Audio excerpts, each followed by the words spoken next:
So yeah, you guys are starting off the next day. Okay. The You guys can hit that long rest button for the evening there, as you guys have found sufficient food and water. The other thing about like exhaustion and things like that is that you cannot take a long rest unless you have supplies that actually will allow you to take a long rest. So if you are currently starving without water, you can't long rest. Okay. Interesting. Okay. And that's just a makes sense. Well, one's not rest when you're starving on calories. So Yep.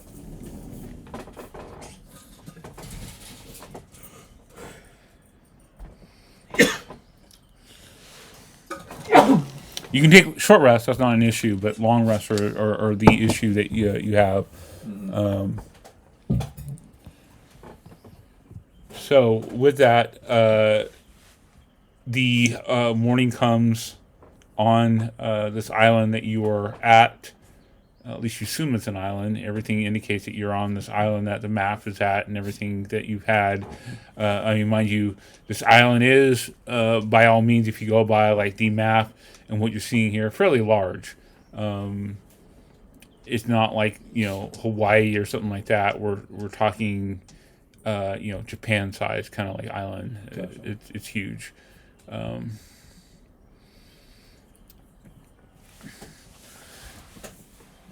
I mean, if you count out the hexes there, like in each hex is 6 miles. That's like pretty hefty. Pretty big island. Yep. Uh,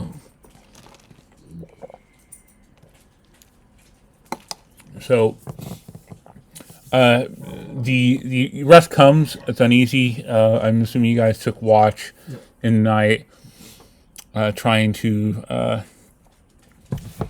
not not fall asleep as you guys are exhausted after the long day you had of like searching wreckage and the beaches around you.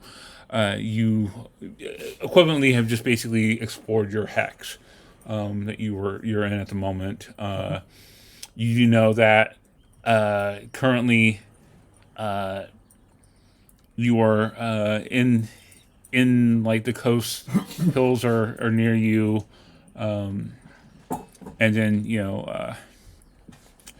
in your if you have an idea if the map is right and you are right where your indication is that the civilization, and I put that in quotes, the villages of the people of this island are to the south here. The evening, while like you're able to sleep, still wasn't the best rest you have, as the island around you like came at life at night. Yep. Like there's definitely a lot of like diurnal and nocturnal animals that come out. You hear the calls in the hills around you. Of while I'm saying it's hilly, doesn't necessarily mean there's no vegetation. It has like vegetation all around the hills and all that. Yeah. And you are awakened a lot during the evening by just some random cry of some creature you don't even really recognize, you haven't heard before. Predators and other things out in the wild, making noises. And of course there's more of that looming dread of like, what if more of these sailors wash up shore and attack you, which is seems to be like also another terrifying reality. Yep. In your mind, you're also wondering like, what was those large winged reptiles that you never seen anything like this before that were flying? They didn't look like bats. They didn't look mammalish. They looked like reptiles. You never really know of like flying reptilian creatures like this before you've ever heard. Yep. It's definitely mythical in some sense. It makes you wonder like how these things came about the island or what they are, particularly. All signs from your druid friend here that these things were beasts, but you've never seen any kind of beast like this ever. Okay. Out of game, the idea of dinosaurs is a foreign concept to you completely. And like you're used to seeing if you see large birds, it's like a condor or something like that. You would see that, but this is like It's a very weird looking rock. a very very reptilian thing that were flying around and like a pelican, spearing like fish out of the water. But also seemed to take interest in where Matt was, so maybe they are not just creatures that feed on just fish. Maybe they also predate on other creatures like man. So far, occasionally you'll see some bit of flotsam and salvage that will come up on shore that you see, and you guys have picked through remnants of your previous ship that have come wash ashore, along with you've seen indications of bodies and things like that. So not everyone survived on the ship. There wasn't a large amount of ways to escape on the ship itself. Ships like that don't have like large amount of lifeboats and such. You do have a small keelboat or essentially a rowboat here that you have. It's leaky. It's not sunk. I mean, it leaks. It's not the best, and that thing is by no means seaworthy. If you guys were to go out into the sea, it would be a death sentence for you if you were going out on that. Not because it's leaking, because it's a small boat that would not be able to handle the waves of the sea at all. And also, the possible threats of what kind of predators are out there. As you found a weird looking creature from the water you have not seen before. Kind of looked like a whale, but it wasn't really, and it like back half was bitten off, like something larger predated on it. So there's definitely dangers out in the seas. And also some of you have goals on this island and you didn't necessarily want to leave, but I mean, for your character Bobby that, yes, you could theoretically go swim out in the waters, but you can't navigate, you would know where you are, and like it puts you in a dangerous situation of getting lost and not be able to find your way home at all. And also not counting what predators are out there in the water. Basically, just because you can breathe water and swim doesn't mean this is a safe place to go travel home. And you get to watch the thing eat you.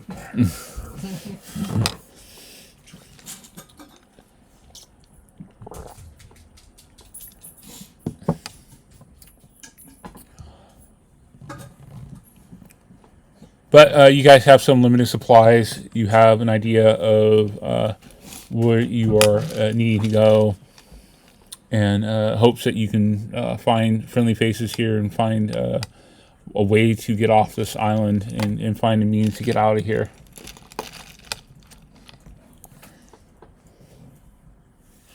So morning breaks. You have dawn now coming, making it almost impossible to sleep, as you have really no cover to sleep under, and it wakes you up fairly early. And as morning comes, also you're getting again the calls of diurnal animals that come out in the dawn and dusk that are now hunting and making noises and things like that. So the island behind you is starting to make some noise and coming to life as well. So the question is now, how you make your means to travel. You can obviously just travel down the coast. You can travel either on that leaky rowboat you guys have. You could travel by foot along the coast. If you follow the coast without any navigational skills whatsoever, you should reach the villages if that map is accurate.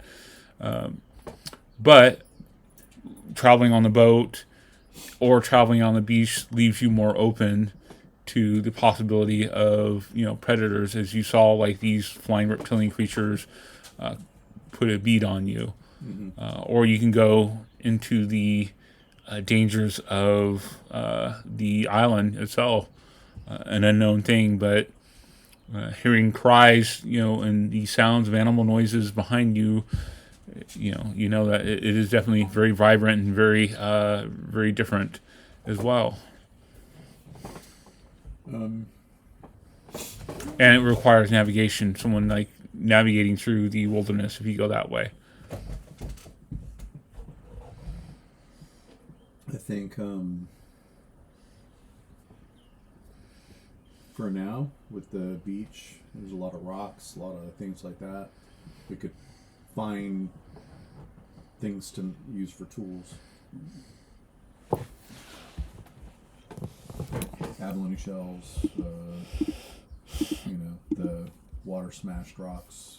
We need things to be able to make hatchets or axes, or like I could use a spear or a weapon too. We're likely to find that here. There is a chance we'll find bones if we go up to make tools out of. But if we're gonna make shelter, if we're gonna make, we need to make a smoker or something for the fish or for the creature that we got meat from. And it's not gonna last. Well, we have firewood already for cooking it.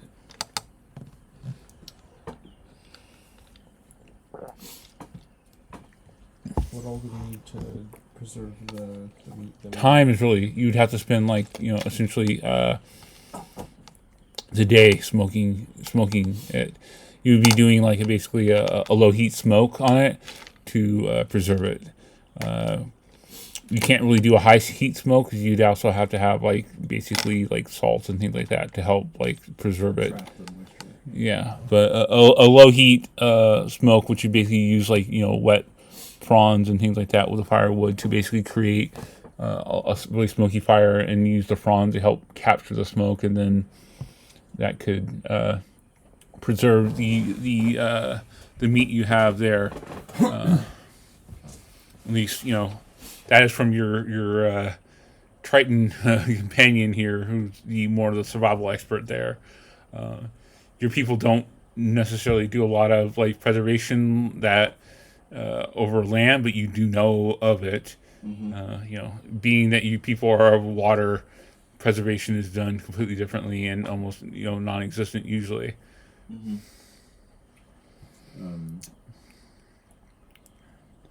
So we could do that. We could smoke the meat before we travel, and then we can go whichever way. We can forage around for rocks and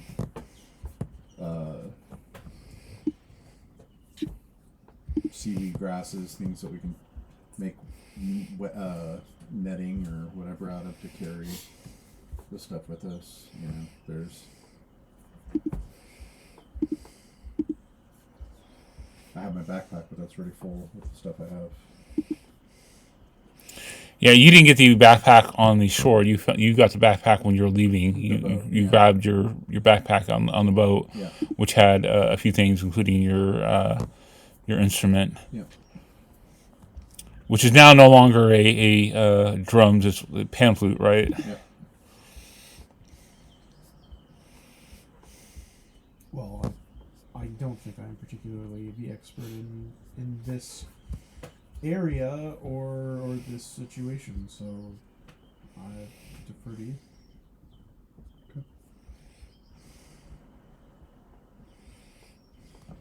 Do you think we'll spend the day in preparation, or I will say I heard a rumor. yeah?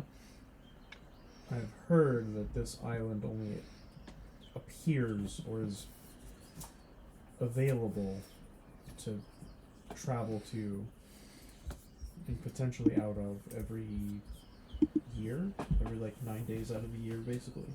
Huh. Or maybe it's this again. Appears only every 9 years, 9 months, and 9 days. After 9 days, 9 hours, and 9 minutes, it disappears again.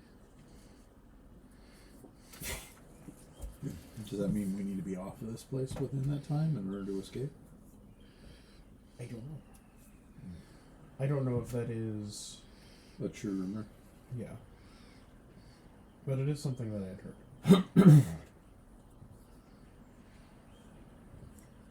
I don't want to be stuck here. Me either. Neither do I. But at the same time, we do have all of this meat. And preserving it would be very helpful if we go a couple days without being able to find anything.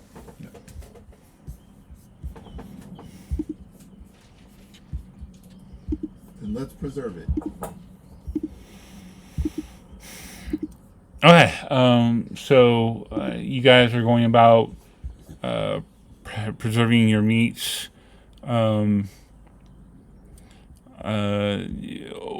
Like one person can do it. Two people will basically give you like advantage on this.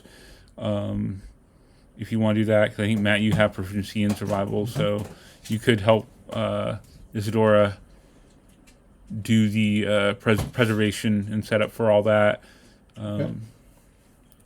Which would leave for you, Garrett, if you want to do something, or you can just wait. Again, going out on your own has its own presents its own dangers as well. Yeah, it does. As you guys, a conjugalization is like, reptilian creatures are flying over the air, dead creatures coming out of the sea. You're like, that was kind of dangerous yesterday. Is there a way that I could, like, scout another hex without, like, causing anything, or You need elevation and like something to be able to view it, like a spyglass or something like that. I see. I have. I don't know if I have spyglass. I do know if I have spyglass. Right. That's the biggest problem you have is just the elevation thing to be able to see and spy. All you know is like relatively like you can get a vague idea of what's like the hexes around you, and that's it. And what you know is that you are surrounded by hills and a mountain to the north, a mountain like range essentially. You see, the plateau area that you originally saw is still shrouded in mist and fog. You cannot see it. That's the central part of the island there. If you look at the map, it's like kind of blank and doesn't show anything with it. And of course, you can see the two volcanoes that are to the west of you guys.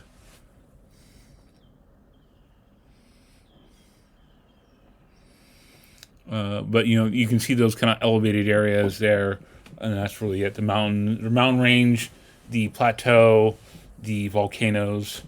But yeah, without like magic or like a spyglass and elevation like that, you just can't really scout it. Okay.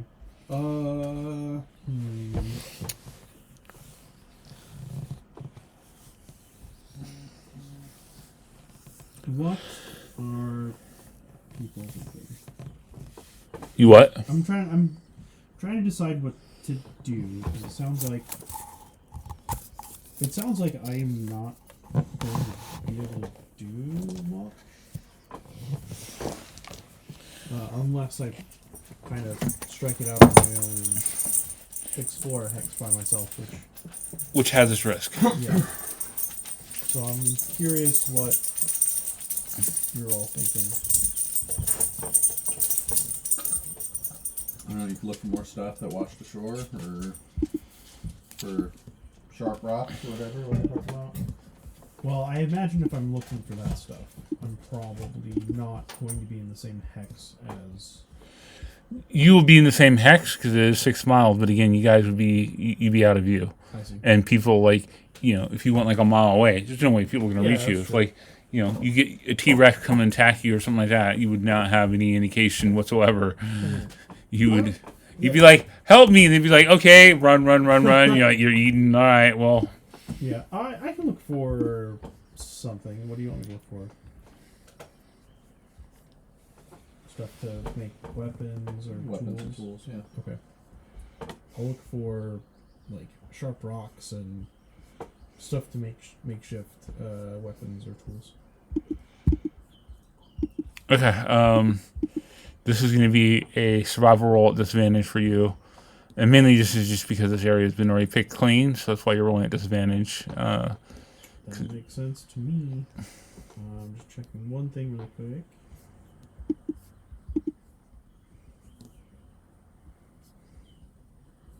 Got it. Okay. Alright.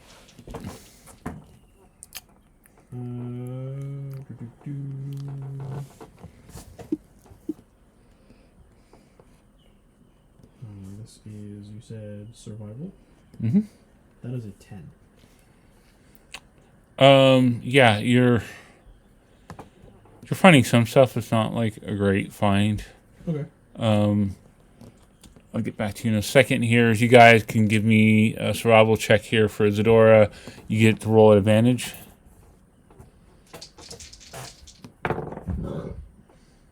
That is a 19. Okay. Basically, all the meat that you have, the day's worth, is all preserved. So it will last, not indefinitely, but it will last to the point where we don't really have to worry about tracking like it's wear and tear. But you are essentially doing that, and you have like a little bit of a setup here. Sean, while you're out there, give me a perception roll. Perception. Yes. 13.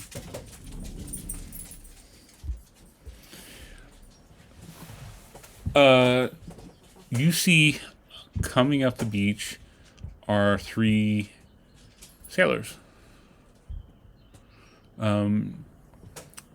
You see one appears to be limping slightly. There is another one that's kind of like leading the other two, and then there's one kind of like behind the group who is kind of like his posture was cowering behind, like he's like a bit jittery or nervous or something. Again, you can't recognize people are far off the beach right now. So you're just seeing, again, like the small, silhouettes of people who are traveling down the beach there.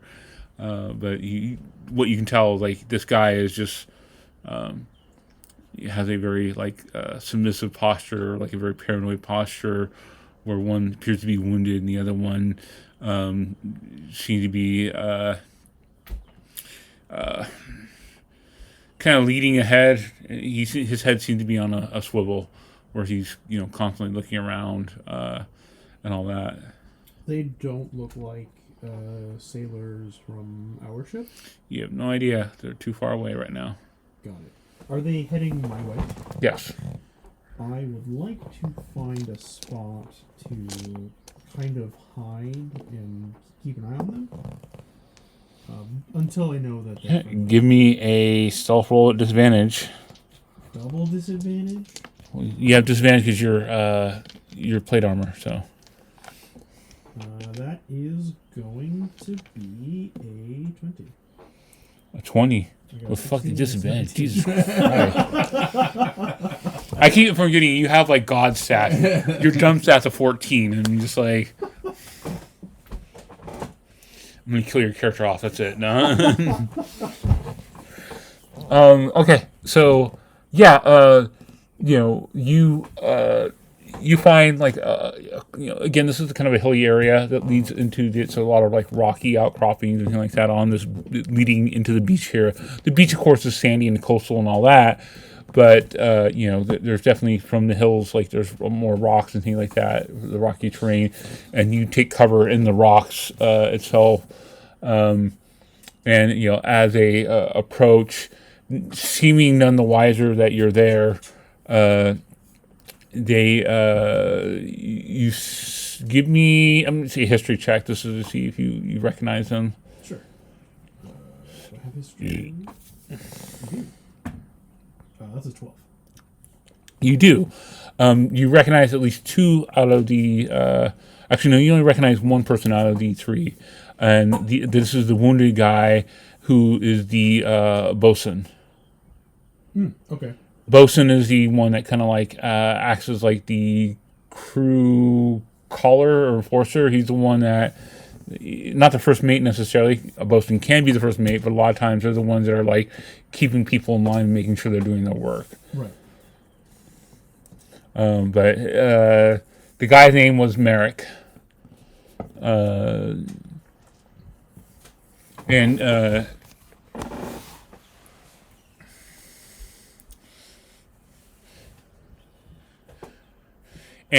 he is a human, but I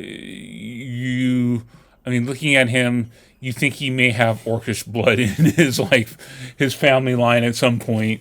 He's not a half orc or an orc or anything like that, but he's somewhere in his family he had orc. The other two are humans as well, but you don't recognize them off ship. You weren't intimately familiar, but the bosun is not the first mate that you encountered that was like you had a rivalry with, but you knew of the bosun because he was the man that kind of like carried out orders that you needed with the men, keeping them in line. Okay. Can I get an idea? Because the bosun, you said he was wounded. It also sounded like maybe he was cowering or like. So no, 3 people there. The bosun is a larger man.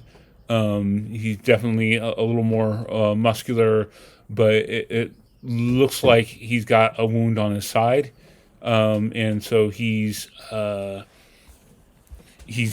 of limping a little bit on that. It's not necessarily impeding his movement, but you can just tell that he's not like at full health. He's currently bloodied, essentially, is the best way to put it mechanically. He's not like in the best way. He's not like scared or cowering like that. I mean, the best way to say he's got a almost neutral, pragmatic look about him. Okay. I was more wondering, like, if that's the only person that I knew, and it looks like he was potentially like the captive of the other two, then that would change. No, the other one is a woman, but this is a woman that is almost easily mistaken as a man.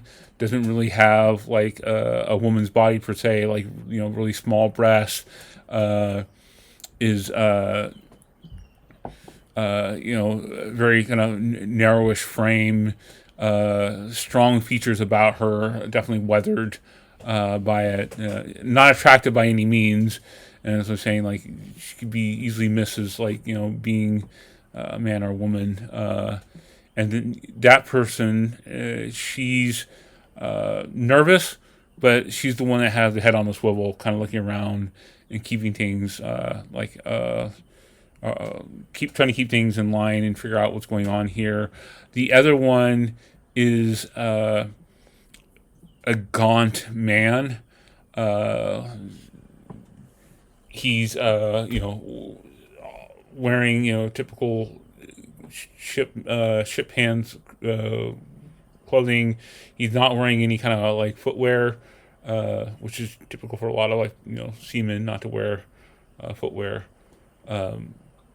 And he's has like just like almost a terrified look in him, like he's not having a good time here. Yeah. And just like he hears a cry out in the distance somewhere, and he's immediately kind of like startles himself, and he's like kind of cowering behind the other two traveling along as they're looking. And you can give me an insight roll now that they're closer.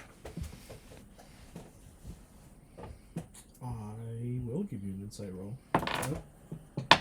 If I can roll the dice. That is going to be a 15. Looking at them, you think they caught the smoke from the smoker that they've done.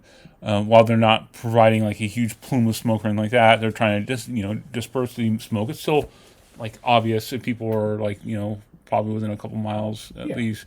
Makes sense. So they seem to be heading towards where they've seen the indication of the smoke or whatever. I'll shout from my rocky outcropping. Crew of the Specularis. The man who has that nervous look about him, terrified look, is jumps as you as you surprise him completely.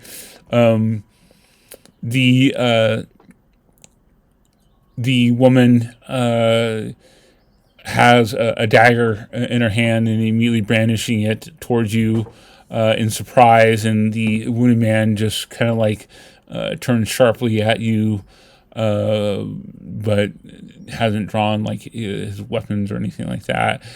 Looking at him, he has only a club, a jack, basically.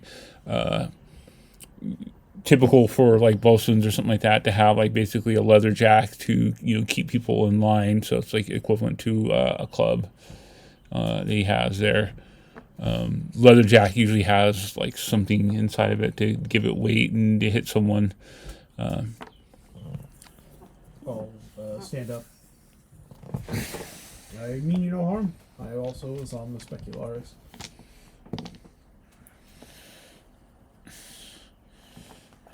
I recognize you. And this is the bosun. You're Wolfric, That's right. the one that was sucking up to the captain.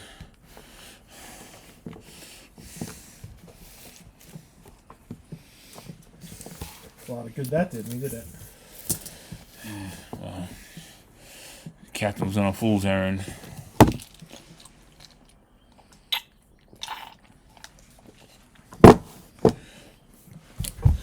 You the one causing the smoke?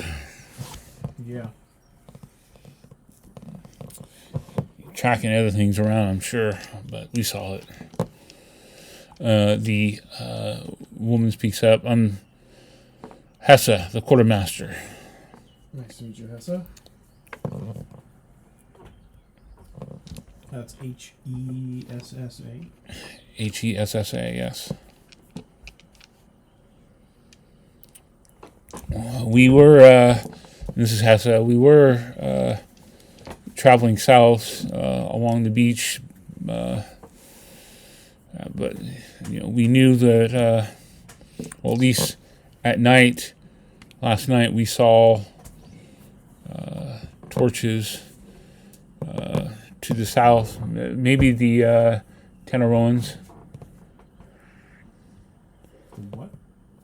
the village of Teneroan. Are they friendly? I think so. Friendlier than what things we've seen out here. And you're the man in the back. They drag Bartle into the sea. No splash, just gone. We've had a bit of a run-in. Last night we ran into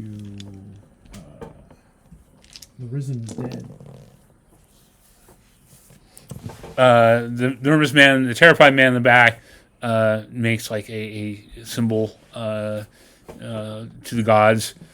Not a cross necessarily. I mean, you don't have a cross, but he makes some kind of like sign, basically a gesture of reverence to the gods there, trying to ward off the evil.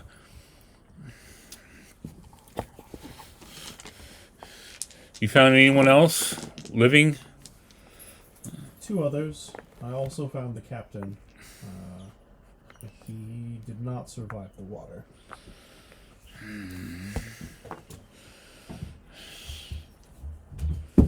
Well, the bosun said it saves me any trouble trying to kill that man. How were you going to kill him? Getting us on this island like this, shipwrecked? Yes. I take it you didn't know him very well. He bought the ship recently. He promised us riches and, well, really trade. We had many goods and crates and things like that we were being to trade to the villagers. We were told that they definitely take count to a lot of the things we have here. We could have made easily double the amount of money that you normally would with the villagers on trade. They would trade just things that they wouldn't even consider as valuable to us. Interesting. That is quite unfortunate. Well, he gestures out in the water. The boat's still there on the reef. If we can get any trade goods there.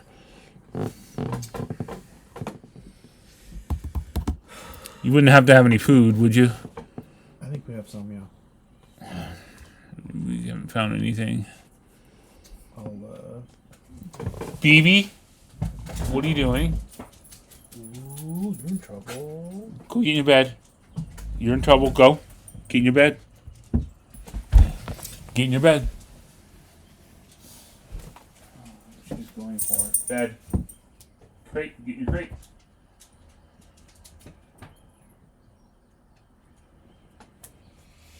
You know better. Okay. I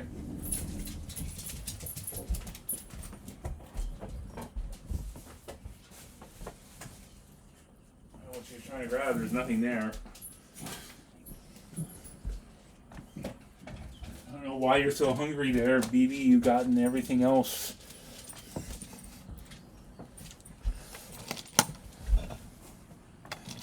Gotten like 1.5 bully sticks and dinner and everything else. Just letting us know she's ready for popcorn. Now she's licking my foot in apology. I'm sorry, Dad. So, yeah, they... And taking a look at them, like, they look a little bit dehydrated, as well as, like, either sunken in, obviously exhausted. They, unlike you guys, have not rested well.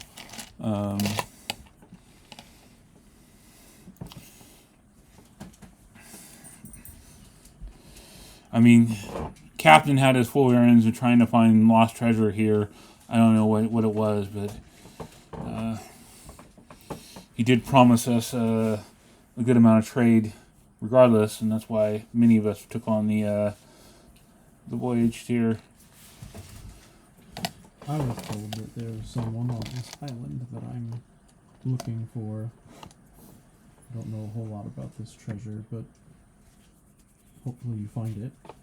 We have a boat, a rowboat that you're probably welcome to use if you want to try to get to the ship. That being said, we've seen some, I mean, obviously there's undead, but we've also seen large winged reptiles that maybe they just eat fish, but it sure seems like... What? This is the guy in the back. What? I try to explain the pterodags. Pterodons? And Merrick says, my understanding is that there are predators here on the island, and whether we go out into the waters or we go out into the land, we're still going to hit predators. There's something else I want to show you once we get to camp. We found a very large whale, not whale. It's never seen this thing before. It looked like a whale, but not any whale I've ever seen. Except it was eaten in half. I think it washed away too. Oh, did it? It was going to wash away at night. It's kind of tied. Got it. Yeah, this thing was. You guys were worried that, and that's why you spent the extra time to harvest right. as much as we could. Yep. because you knew like the high tide was going to come and possibly wash it. It still could be there, but you were not exactly sure what the state would be of this thing when high tide comes. And of course, you guys are not like powerful enough to lift a half whale carcass, or basically not like a whale, like a humpback, but closer to like a large dolphin or like an orca or something like that. Not exactly the kind of thing that you can easily carry around the shore. But yeah, I try and explain what this thing looked like, how big it was, the fact that like it was just straight up half of it was missing, and it clearly looked like something bit into its tail. As a like, yeah, you can go and do that thing if you want, but just be aware that like there are things in that water that are Well, massive. are you planning on staying around the shore forever, or? Well, the plan for today was to kind of smoke the food that we found, because we managed to salvage a lot of that meat from that large animal. And then from there, I think we were probably going to try and find some locals who aren't going to eat us. Well, I think, and this is the wounded guy, I think we need to find the locals, and then I guess we can come back and try to salvage the ship once we get our bearings. Sounds like a good plan to me. Maybe it's best to, if you have one of the keel boats to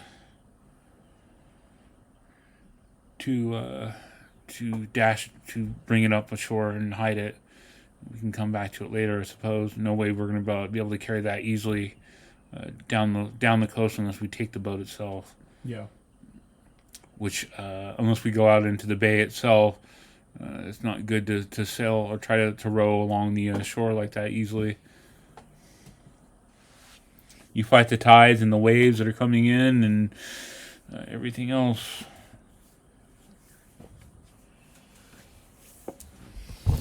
Well, let's go find your mates. Who is it do you have? What crew members?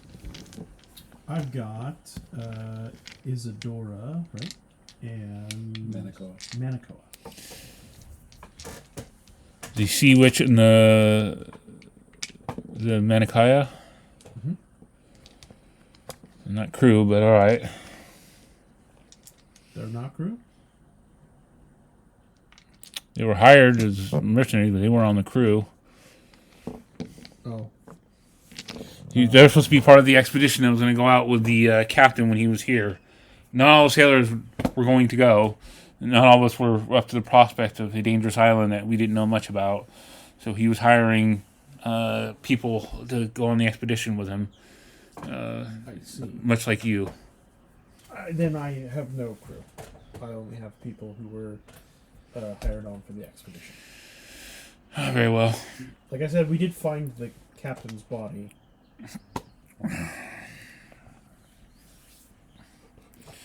And he nods. And he starts walking towards the north, where along the beach where you guys are at. Sounds good.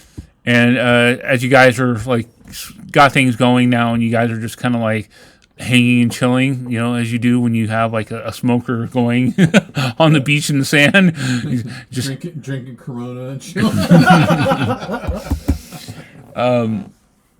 I mean, you still have to attend to it and make sure that like nothing's going wrong with it. And you check it like, you know, every once in a while. But you just guys are hanging at the moment, and you see that Wolfric is returning. Not hard to miss. I mean, he's wearing armor, and with him looks to be 3 other people. Huh. Send him off. He comes back with people like a fishing line. Maybe we should throw him in the ocean. Might not like what you find.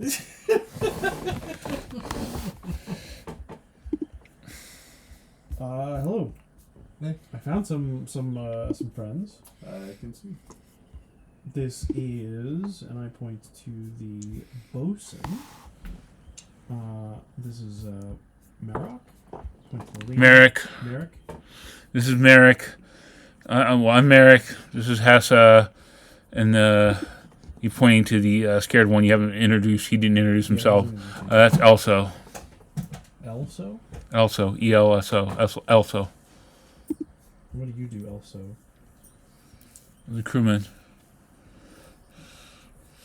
I was able to get on the rowboat as we were abandoning ship. I mean, there wasn't many boats out there, and I was lucky to get on there. But then, well, there's Bartle as well, but he didn't make it. And Merrick gives him like a pat on the shoulder, is kind of like a comfort there. He himself doesn't seem to be phased at the prospect of his one of his crewmen, not making it, as he obviously like there was a large crew there, and so far, this is the only people that you have found. That's not true. We found the captain, and we found all those other friends that came to visit in the evening. So I mean, looking at the crewmen, and it doesn't even take much to look at you guys as you look. The bosun is stern, but a wounded individual here.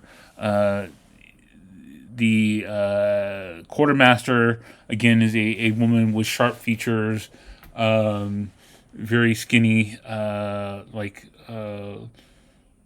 gangly almost look about her, who seem to be constantly scanning and looking around, like a bit like shaky and just not sure what to make of it.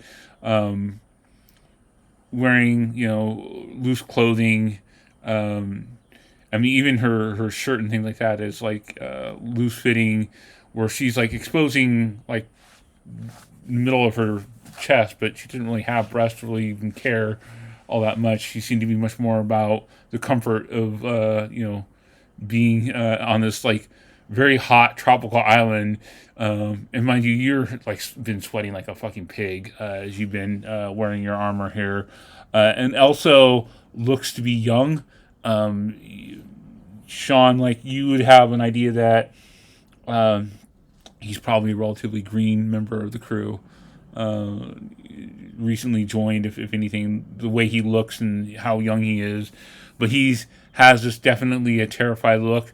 And you see he's injured, but he's not injured like the bosun is. He's got like scrapes on him and things like that, where he's taking a little bit of damage. The bosun is considered bloodied. He's at half health essentially.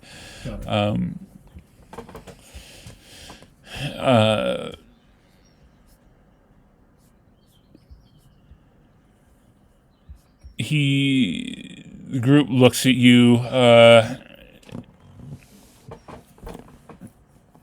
clutching his side, a bit scowling.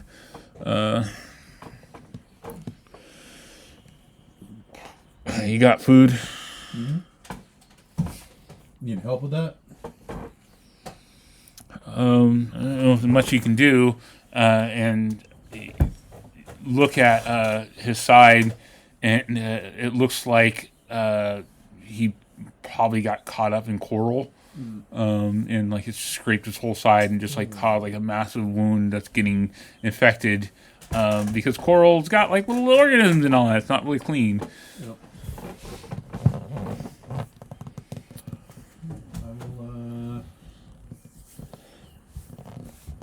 Use my magic. Healing word. That doesn't look too bad. 7 points back. What does your healing word look like as you are doing it?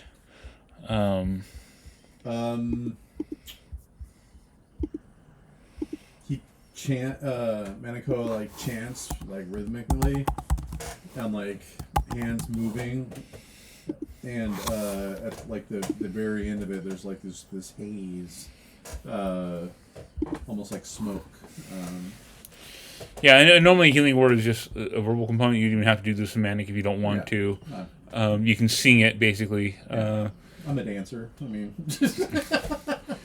And with that, he's at full health now, and he's no longer bloody. He's looking at his side like, oh, you're one of them. Oh, well, appreciate it.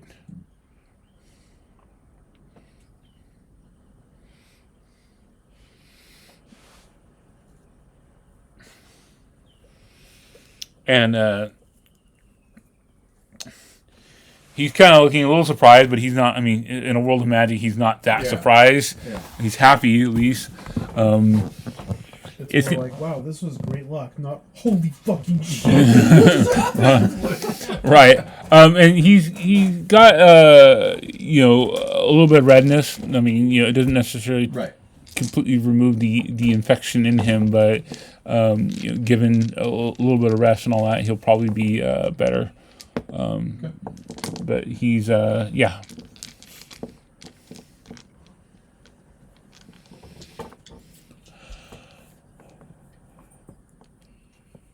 I look at the other two. You know. Looking at Elso, he's taking a point of damage essentially. Okay. So he's wounded. But he's not. Yeah, he's fine. Yeah. But looking at them, they look a little bit exhausted. They have not like eaten or had water or anything like that. But if you are offering them food, they're very thankful to get the food that you have and eating it almost greedily as they do so. Go ahead and mark off 3 days off of your rations you guys have.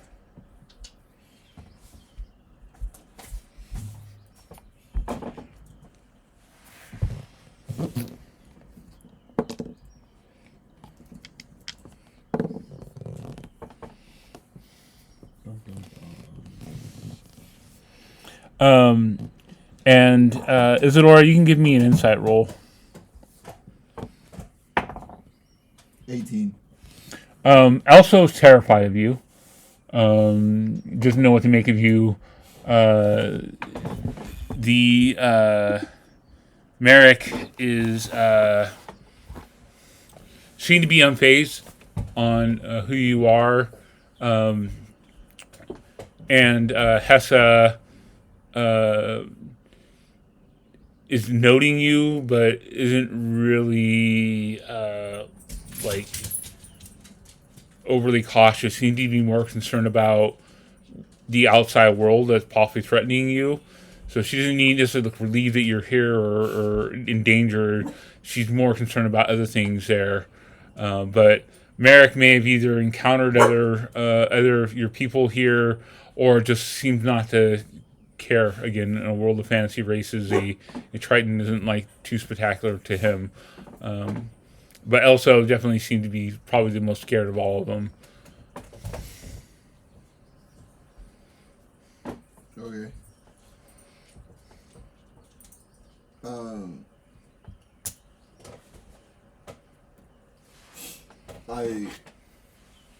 I go over to these two and I say one of them is afraid of me. The other two seem to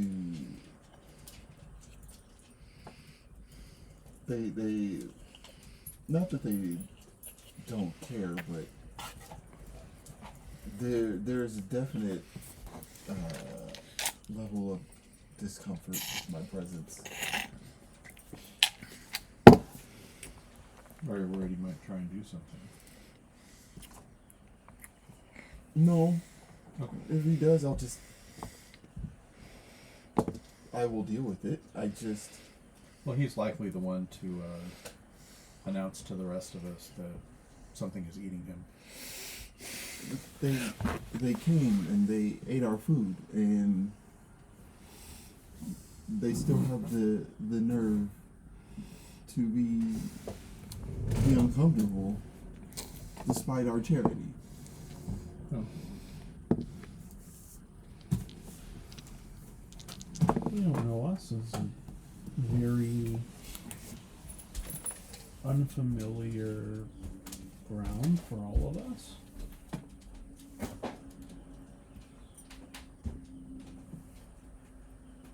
The one in particular that's seemed particularly scared, I think is just scared of everyone and everything.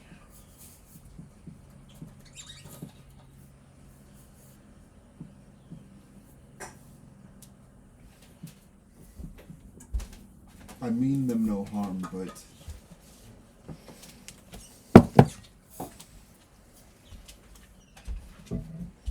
I will not hesitate to defend myself. And you Not a should concern. definitely defend yourself.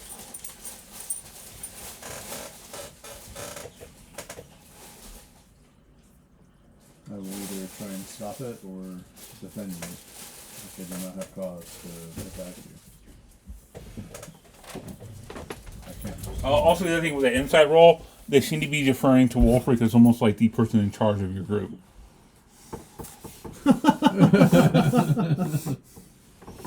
Don't like that shit. Is it because he's a white dude? Cool. A white male. Yeah.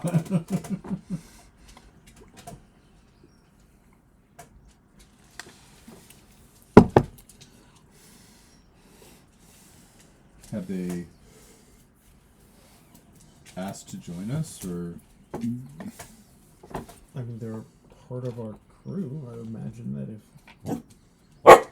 imagine that we I don't have have a any. greater chance of success together than separate. as Isidore was saying, they are more mouths to feed. It's not a problem if they plan on helping and working, foraging, gathering water, but we only have so much stuff to carry water. Yep.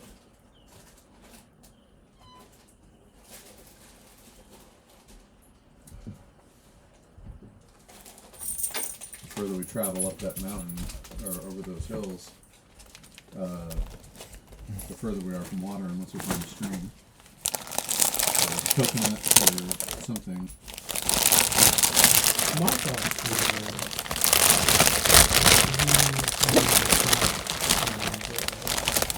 speak with the warriors.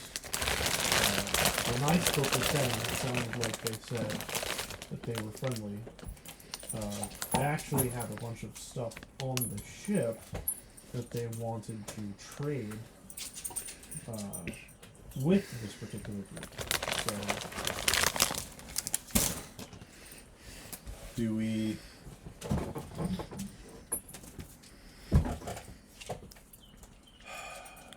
try to go to the ship now? I don't think so. Okay. That would be foolish.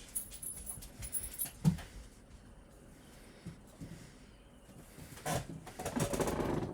think it's probably better to get in contact with the locals first. That way we can get access to food, probably better access to water. And who knows, maybe we can... Water skins, boards, whatever. Water. Maybe a bit of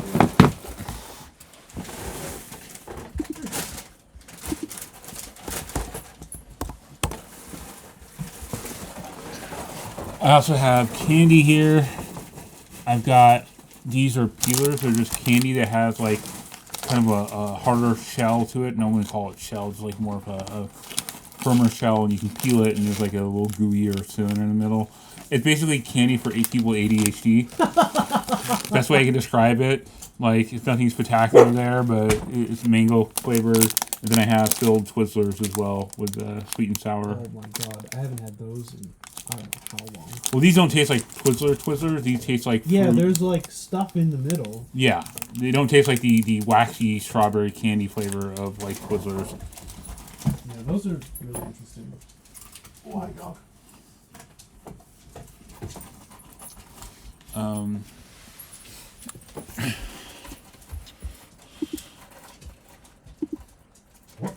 What? Oh hi. Oh hi. Yeah. Okay. Yeah. Pets or popcorn. I don't know what to do. Popcorn. Yeah.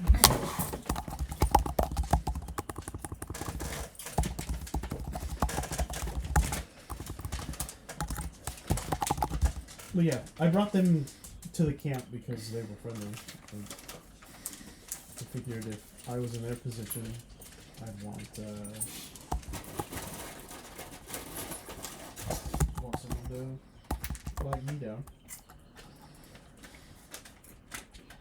We're all in the same boat. Yeah.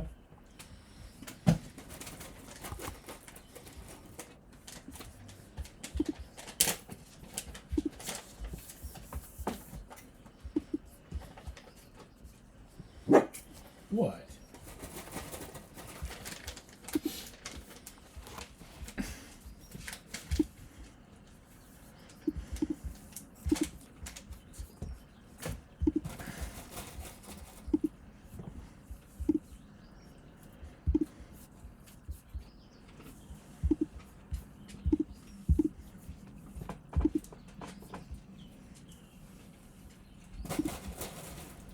I mean,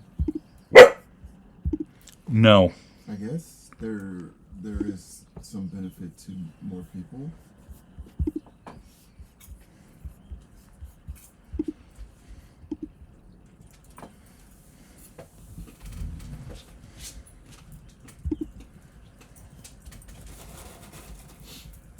More people means more eyes.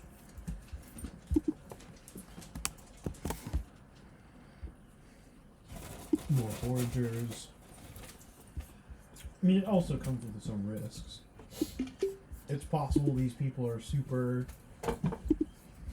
wanting to, like, they care only about their stuff on the boat, that maybe, you know, if they want to take the rowboat and go to the ship and we go do something else. I don't know.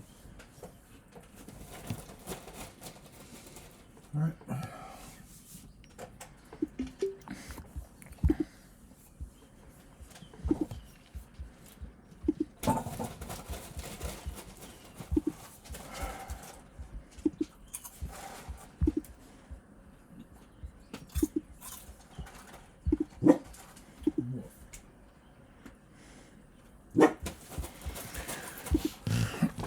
They are right now just kind of like chilling near where you guys are smoking the whale meat that you have. They're just kind of like idly chatting right now. Seem to be just content with eating this kind of like really fatty, gamey meat here. Whale isn't the best meat, but When you're starving, it's great. yeah.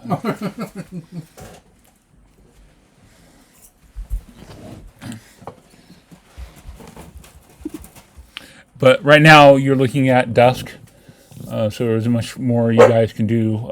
You're approaching the evening that you guys are here.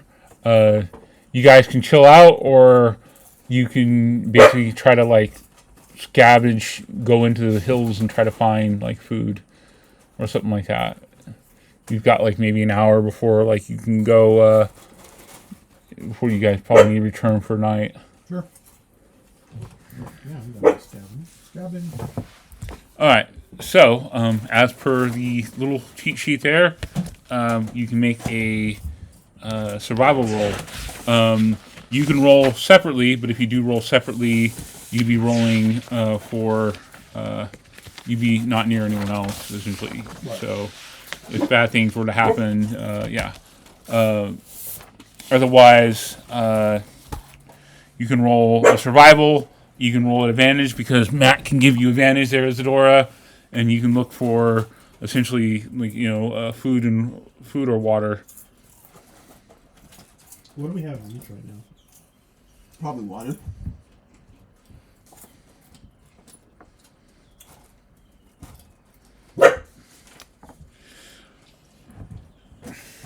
You do a good job. You find stuff for us. We find stuff together. Okay. So yeah, you can give me a survival roll at advantage. Can I give her Bardic too? No. Okay. But I can do my thing, can I? Guidance, no. Guidance. No? This is considered like a long. It's an hour long. Okay. Guidance is only a minute. So. That is a 21. Okay.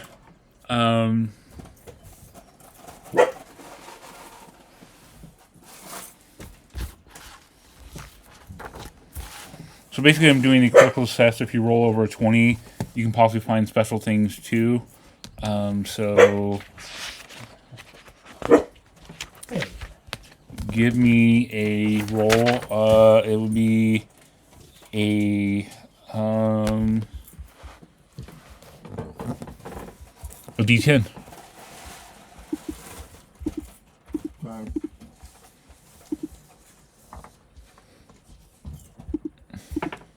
One.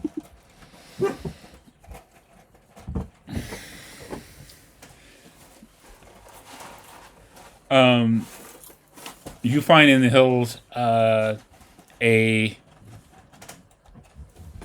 tree. It's called as well. The name of it. It's called a moana.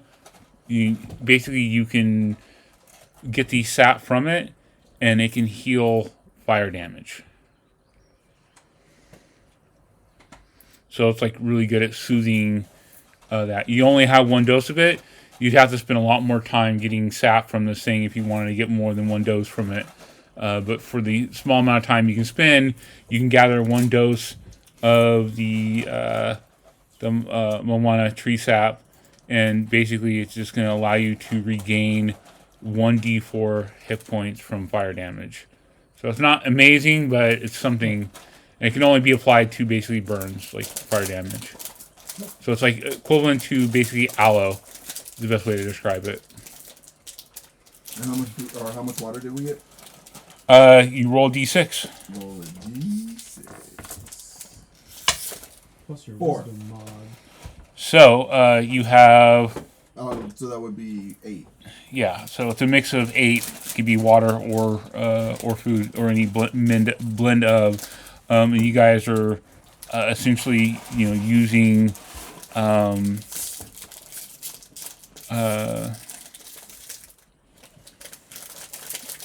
see. Only drink water.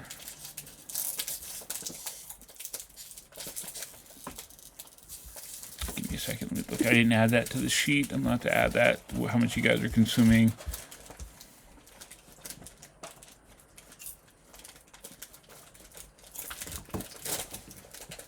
I do 5 gallons of water and 3 pounds of food. Yeah, the other thing is like you have to have a vessel to basically carry the water in. Like one of the issues you're running into, like it's not necessarily finding water, because you can find water, but you don't have a lot of water skins or something like that to carry a lot of the water there with you.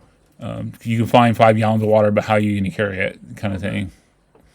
You have that the kiwi fruit, which is a fruit that has extra water in it, but that can be like itself like a kind of like a last minute thing. But let me see, foraging.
Yeah, currently you need a pound per day and a gallon per day.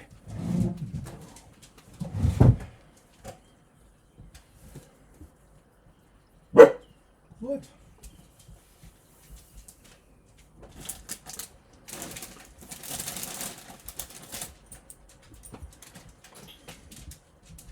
Where'd you go? But I'll say right now that you essentially find your daily allotment of water that you can get for all of you. And basically, you can just find temporary vessels that you can carry this in. You can't carry it over long term at all. This is like you literally like carrying like leaves with water and that kind of thing. So it's not sustainable, but you can provide water for essentially five people right now. Could some of it be like coconuts and stuff too, or?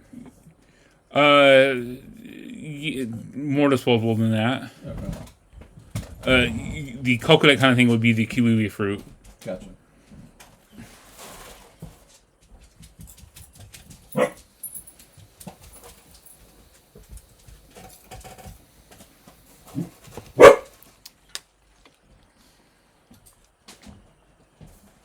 But if you want to change the amount of water you guys get or whatever compared to food, you can do that now and just say you get 6 gallons of water and 2 pounds of meat. So that would sustain you for the day for everyone. Okay, we can do that.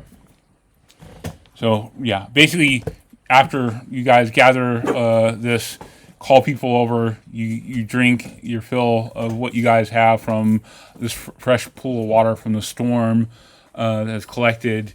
You don't have to erase any water you have now, but you also found 2 pounds of food as well, which is essentially two people. And you can easily track it as like food at multiplier times 1 times 2 whatever, and those just counts as pounds. And that's the same thing for water as well.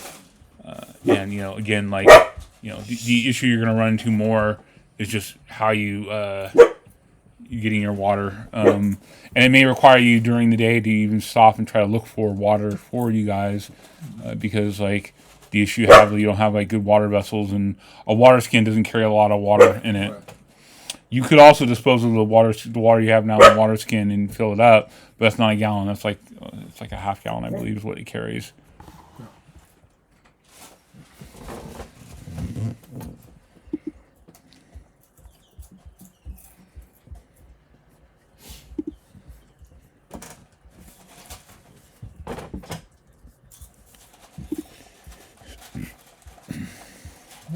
Head back.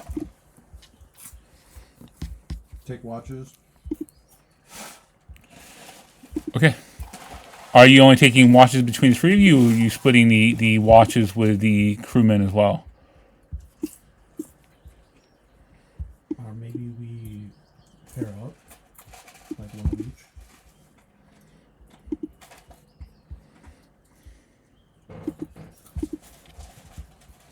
Okay, that's not a big issue.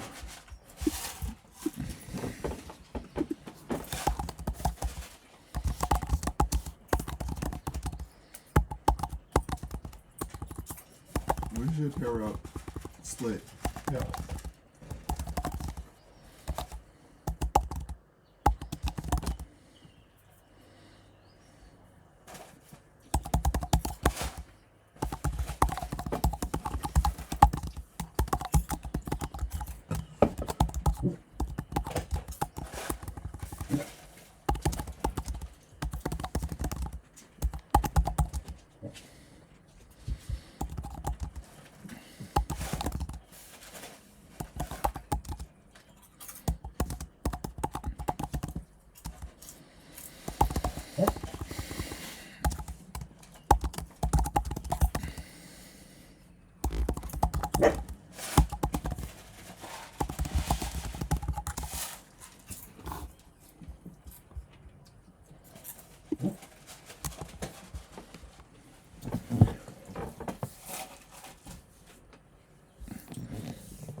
So,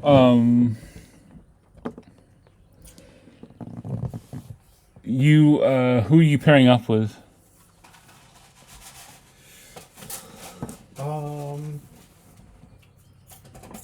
Well, we probably don't want you hanging around anyone that's super scared of you. So probably don't want you and the super scared dude. Also, Alpha. Also, so maybe me and Elso, and then like maybe you and who was the one who seemed like they were the most comfortable with? Merrick. So maybe Merrick. And Merrick seemed to have a much more of a pragmatic look about him. so maybe Merrick and Isadora, and you and the quartermaster.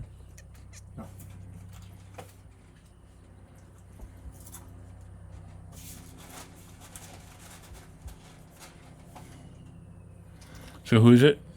So me and the kid, Isadora and Merrick, and then Matt's character and the Quartermaster. quartermaster. I have the names. Pull them up. Yeah, so me and also Isadora and Merrick, and then Matt and Hessa.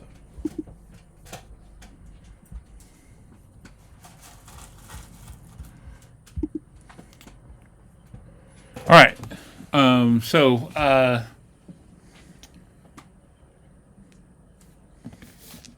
Who's the first watch? I'll do first watch. So you and Merrick. Yep.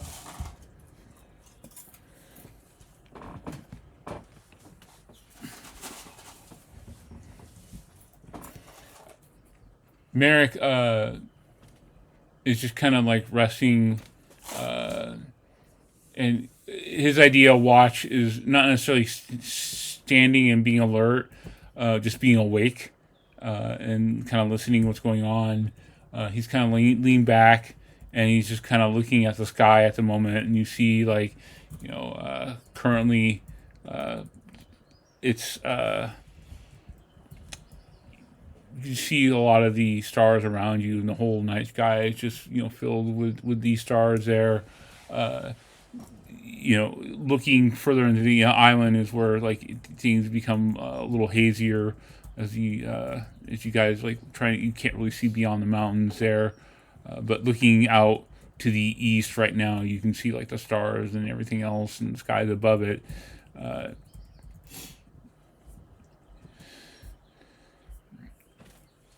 So I'll ask, why'd you decide to come on the ship?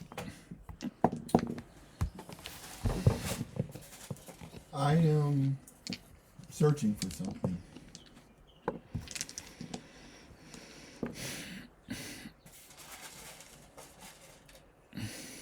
My people sent me they told me that my destiny lied elsewhere.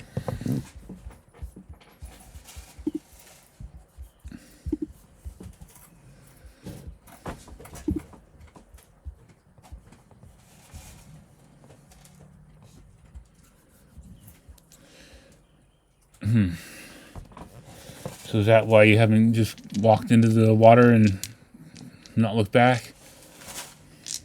It is a common misconception that I could leave anytime I want. Yes, I can breathe underwater, but the ocean is still a dangerous place. Especially what your companion was saying. Thing we were eating got eaten in half. Whatever's out there, big. Yes, it was nothing like anything I've ever seen before. The bites were very unique.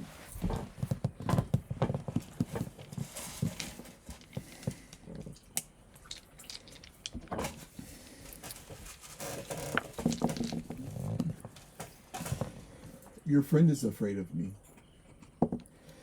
Then about Elsa. Yes. also has got a young kid, and I think this is really his first voyage that he's ever really been on. And well, he saw Bartle get pulled into the sea screaming. It had a lot on the kid. I've seen some stuff in my time. I've been in these seas for a very long time. I've seen things that would turn that kid's hair white and age him by 10 years. It makes no difference to me, but I think he's afraid of anything that isn't like him. Don't worry, if the kid gets out of line, I'll give him a good whack. Keeps him in line. What is this term, a good whack? You see that he's got like looks to be like a leather club on his like rope belt, stitched together. It looks, well oiled, a heavy look to it, and he kind of just like gestures down to it.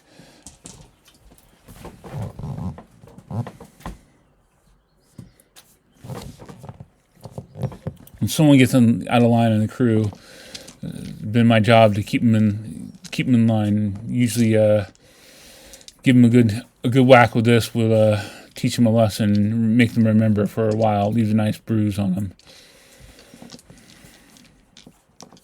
That sounds like a very lonely job. Lonely and very demanding. You don't understand that when you're out in the sea for months, you got to keep the men in line, and you have to give them a reminder. Honestly, it beats a lash. Some bosun and some crew, they lash them in when they are out of line. Unnecessary. This won't kill them. Well, usually. We'll give them a nice bruise and a reminder. Is this the job you've always wanted? Be the job I signed up for.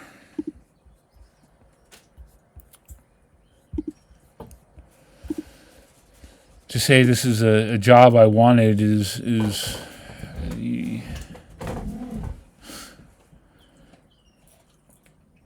I've been in the sea since I was as young as that Elso kid. It's been a while. Someone's got to keep them in line, and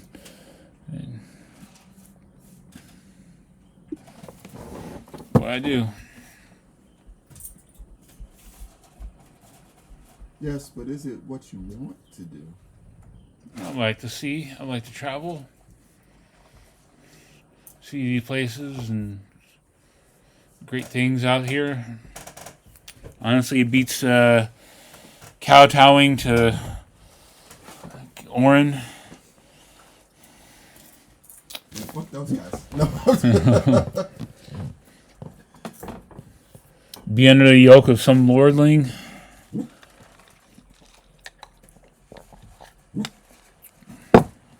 I'm free. I'm free on the seas.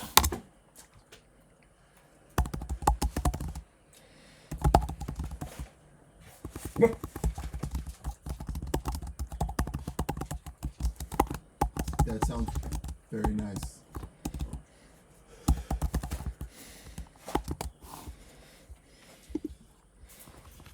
So, even if we get to these natives, you're going to be looking for a way out, looking around the island then. Or whatever. I'm not sure. I came here with the intent to do so, but I'm not sure that is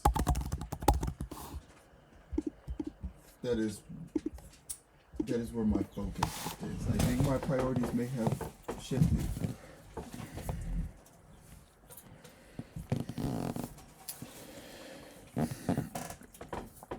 Where survival, I think, is more important than discovery. I'm assuming if they're natives here, they've lived some time. They might know a thing or two how to live on the island.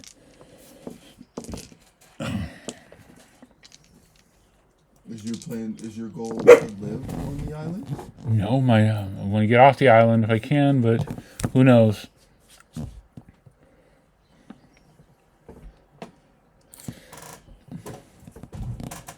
The map is not normally on. The island is not, from what I understand, on any normal charts here.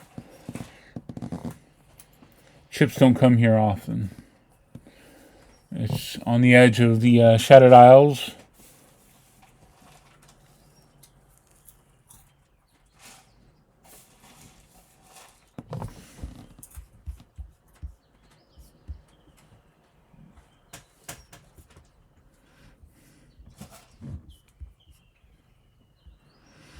So,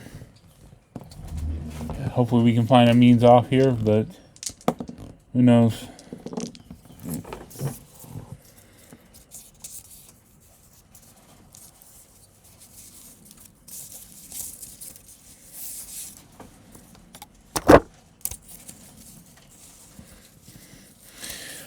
What I've heard of this place is this place has gigantic animals. We have seen some unusual flying creatures. Yeah, I've heard that there are giants amongst them in terms of animals. Who's to say?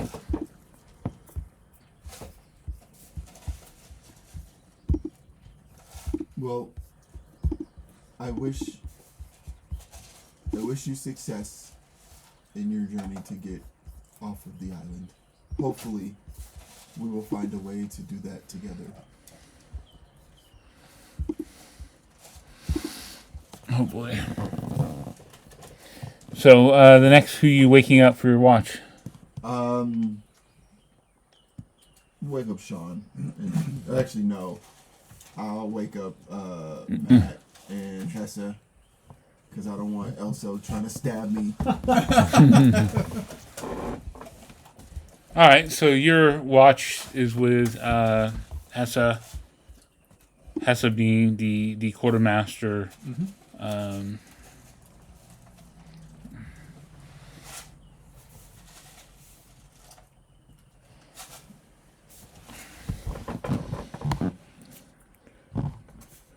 You from this island originally? No.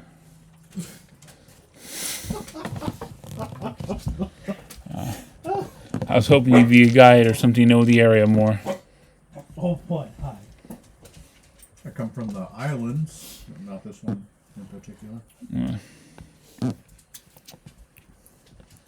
Some things are the same, some things are different.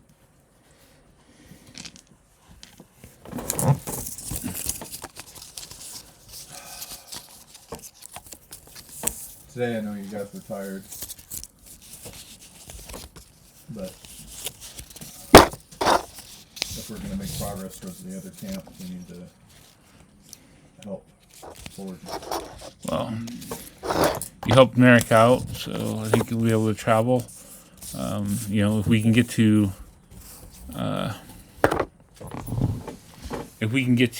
the village, it'll be something as long as they're friendly. But I assume with a friendly face like yours, you might be able to get a long way.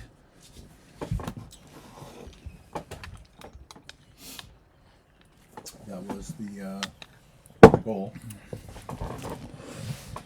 So the captain brought me on. Yeah. Well, I hear when I choose to, I can be pleasant. I've heard there's riches to be had in this island. That hidden amongst the steaming jungles of the Isles, forgotten ruins of the city of the gods, with streets paved in gold.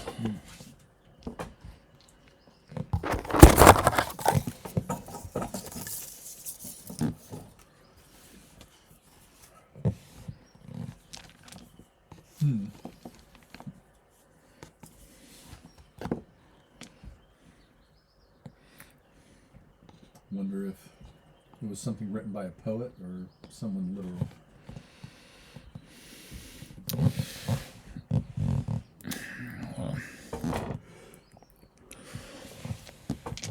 Well, I signed on. Being on the voyage here, we were promised a share of whatever the expedition we get.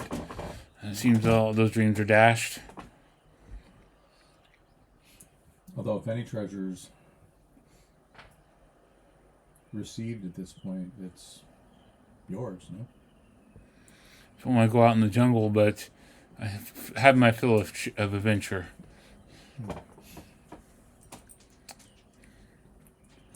Think I'm gonna go to the village and maybe find a way off this island if I can. I have no stomach for this. I've seen bodies wash up on shore. Bartle getting dragged in to the ocean. Apparently whales being eaten in half. Dead crewmen walking on the shores here. Mm-hmm. This place is cursed. I do not want to stay here any longer.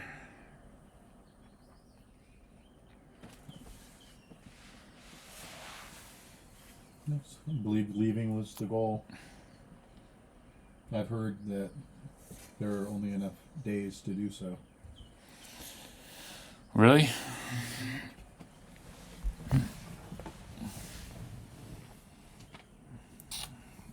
Interesting. 9 years, 9 months, 9 days. The island appears for 9 and then goes away. Let's see.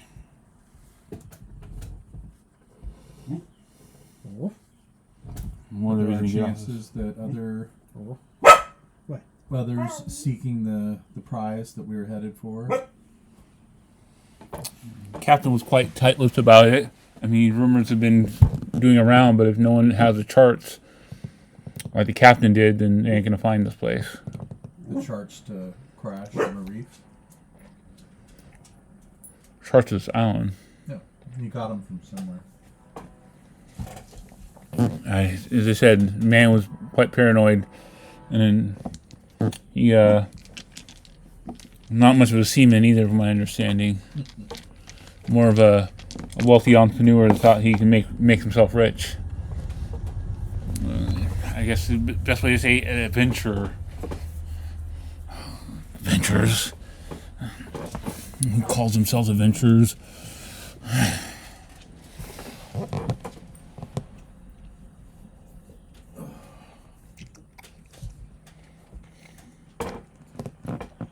Yeah. Adventurer is the entrepreneur of the famous world. Yep.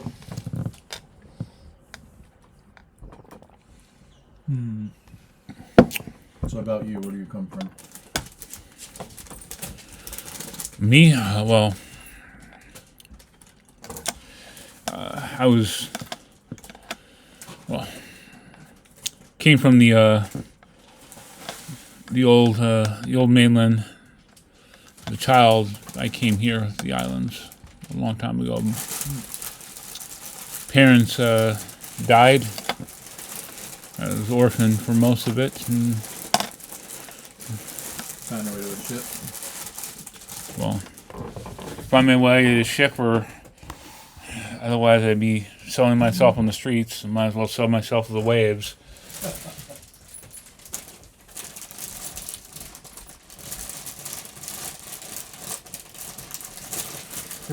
Prefer to stay on your feet instead of your back. It's admirable. Well,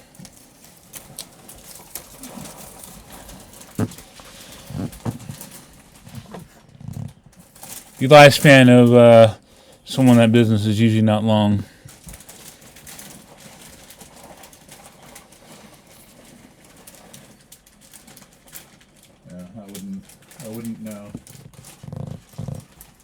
It's not a thing where I'm from. You want to be with somebody, you be with them. Well, for most folks around here, they're not Manakaya. Usually there's a transaction that goes around with coins with that as well. Makes the courting thing much easier. You just throw some coin out and you're done.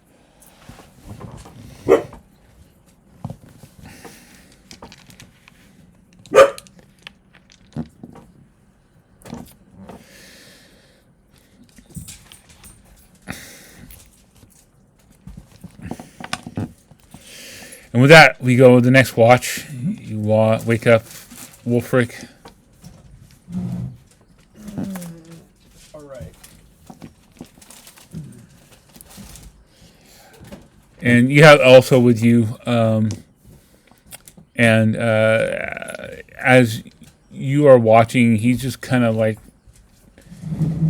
he's got his arms kind of wrapped around his knees, so he's kind of almost like cradling him, and he's kind of rocking a little bit back and forth with just like this energy of paranoia and nervousness. He's kind of muttering to himself as he's kind of watching just out in the ocean in the void of blackness of the sea. Can I hear what he's muttering? You can give me a perception check.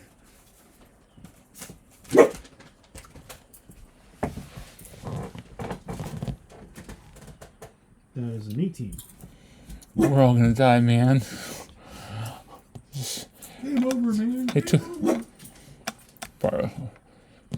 Barlow dragged into the sea.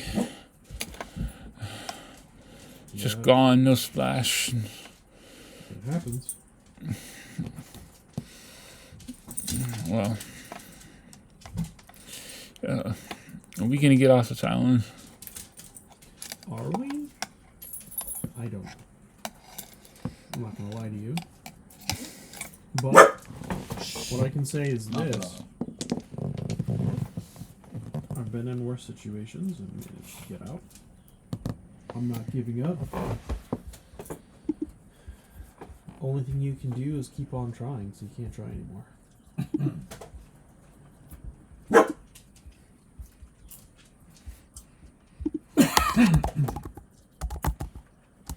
What I can tell you is that we have a plan. I think the plan is tomorrow we head to the village. It sounds like they're at least somewhat friendly. They won't try and eat us. At least not, on site. So we have a chance to talk to them there. From there, we can probably secure passage, and then figure out what the next steps are after that.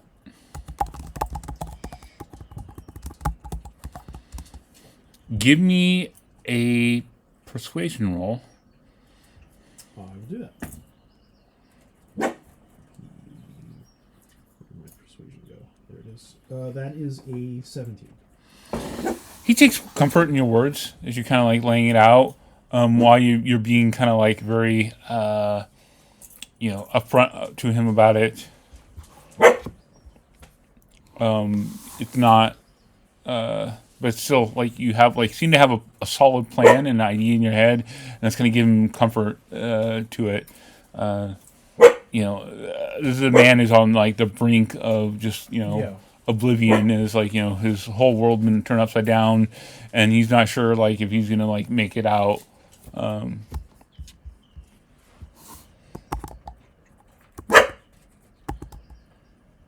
imagine you haven't sailed a whole lot, have you? Well, Doc. I mean, outside of BB, go lay down. Go get your crate. Go get your crate. BB, get in your crate. You need to shut up. Okay.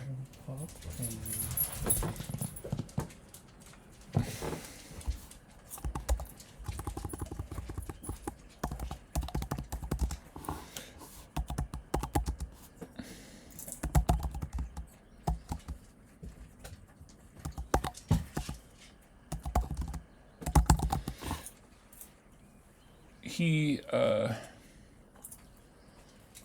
But yeah, you've comforted him enough for the moment. Okay.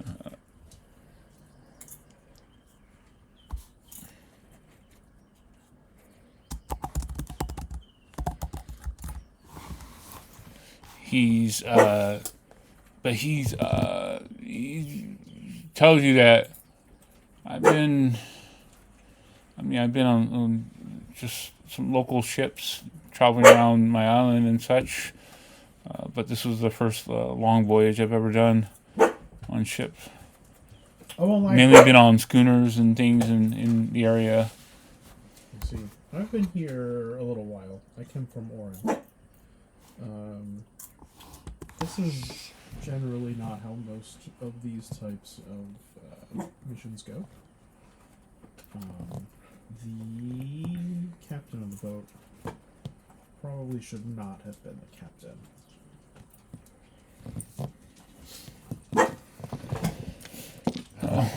Too late now. True. So you grew up here in the islands, or Yeah. you know, you've been here your whole life? Yeah, I was raised in a local farm. What'd you make, or what'd you produce? Harvest? Sugar cane. Sugar cane. That's the stuff.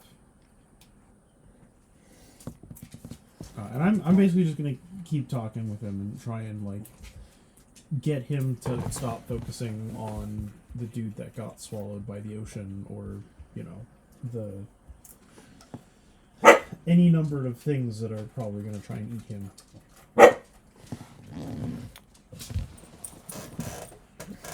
Yeah, you successfully mollified him for the moment.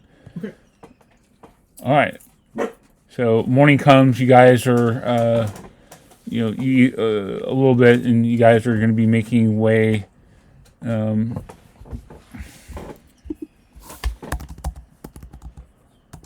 are we doing about the boat? I think we want to hide it. Bring it to shore. Hide it. Merrick says, "Yeah, if we want to be able to use the ship later, if we were to go out to the salvage, we should do that. Who knows if we don't hide it, natives find it or whoever else and take off the boat, we would not be able to get on that boat again. Well, at least most of us." And he kind of eyes Isadora. Is surfing a part of his culture, or Surfing? yeah, Surfing part of what? the Manakoa? There are groups in Manakaya that will do it. Okay. Your group specifically not necessarily. You are much more into like song, dance, things like that in your village, and the Shush. the elements around that.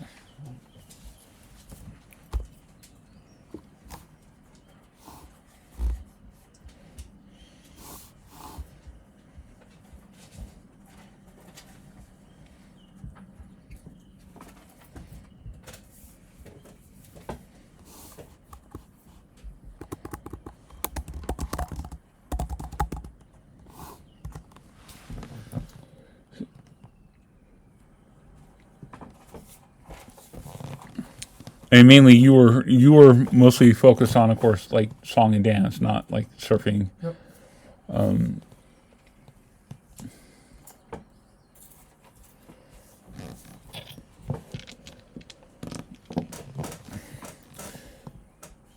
So you guys pull the boat out up to the shore, and you essentially just cover it up with some foliage Yeah.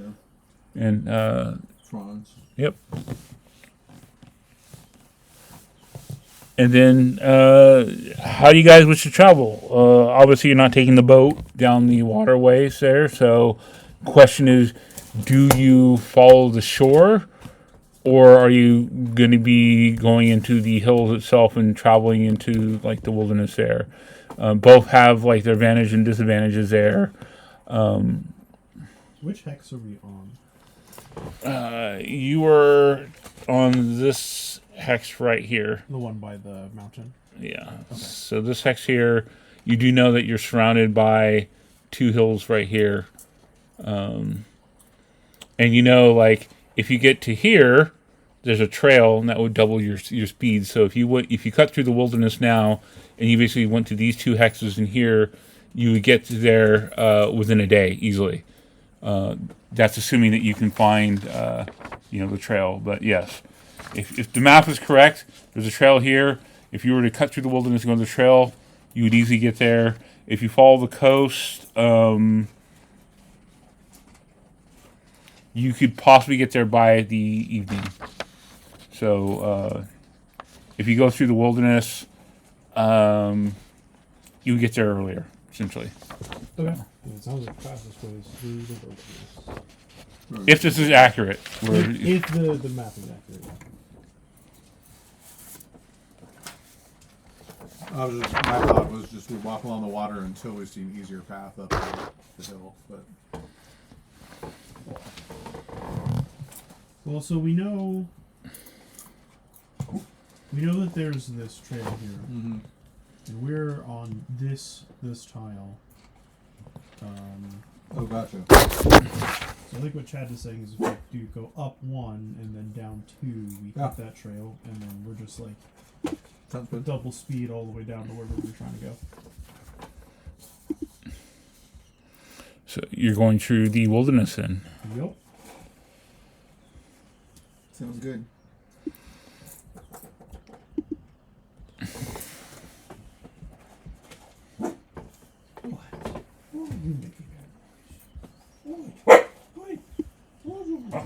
Yeah, right. Why?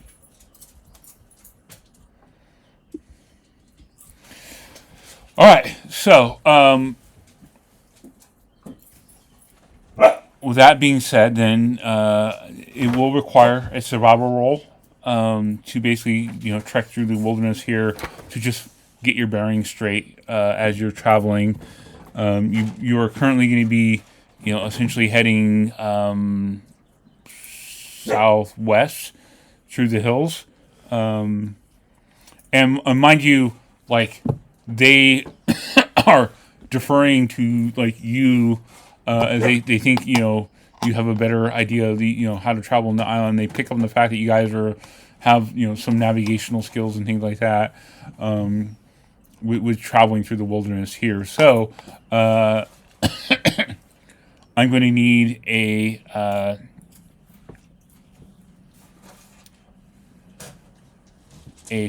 roll from you, Bobby. Mm-hmm. Just flat.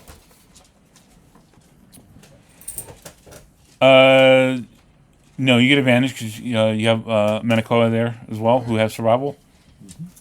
Can I do guidance as well? I ain't sustained again. Okay. That is a 24. Okay. Yeah, you're having no issue navigating here, and let me see if I have it.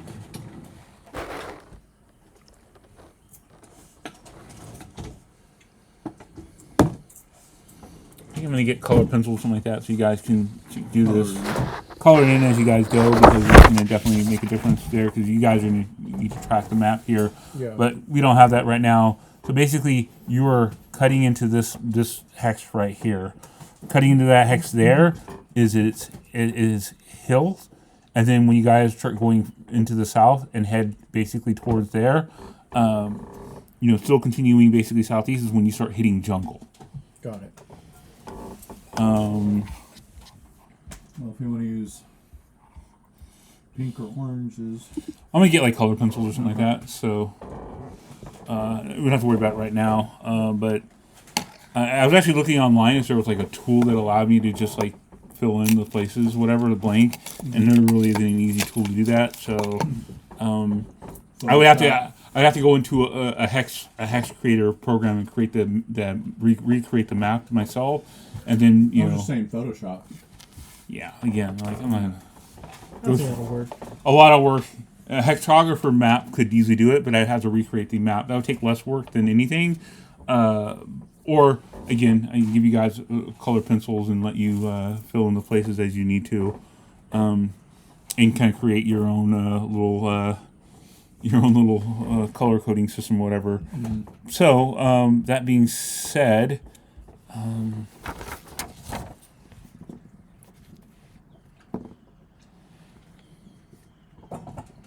What pace are you guys traveling? Again, you have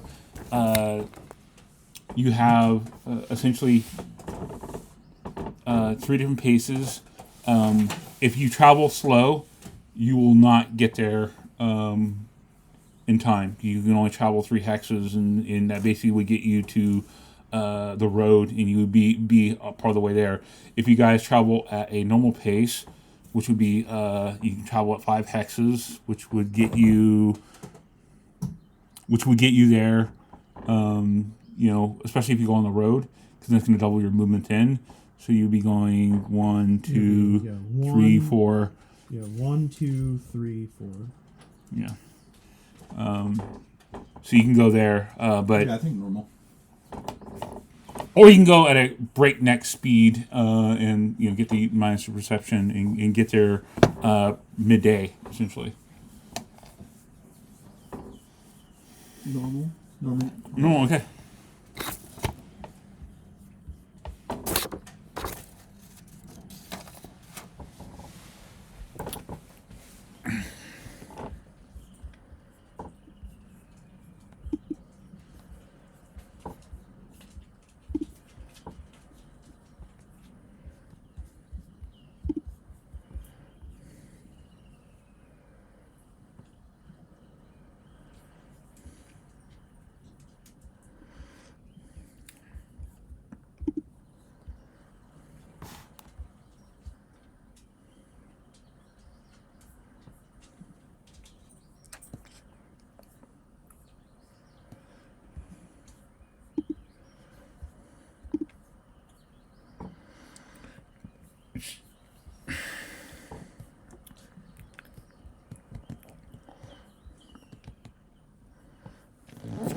Okay.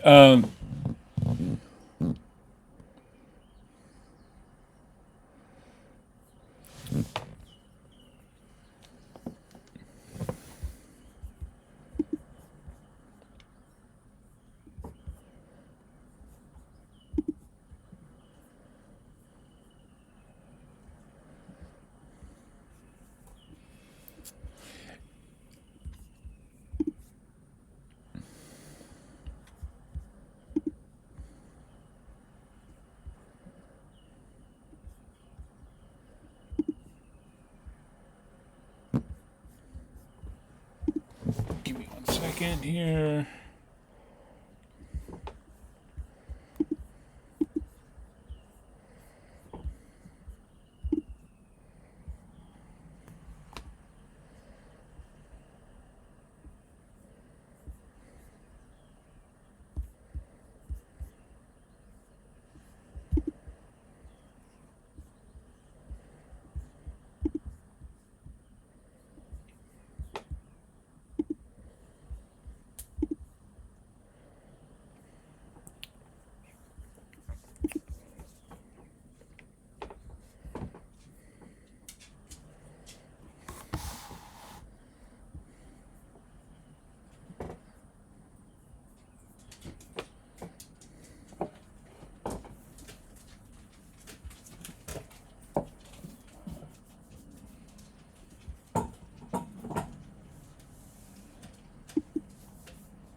So, as you guys are traveling,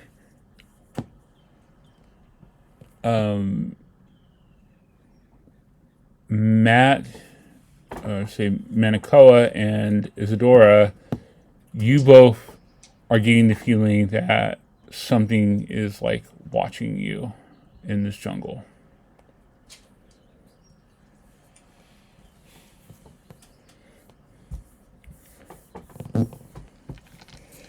You can give me a nature roll here, Isadora. I assume you have nature.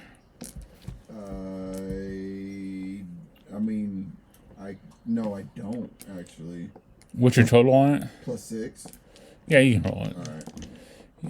Yeah, and you don't have it, but you got the druid ability where you get to add your wisdom to the roll. So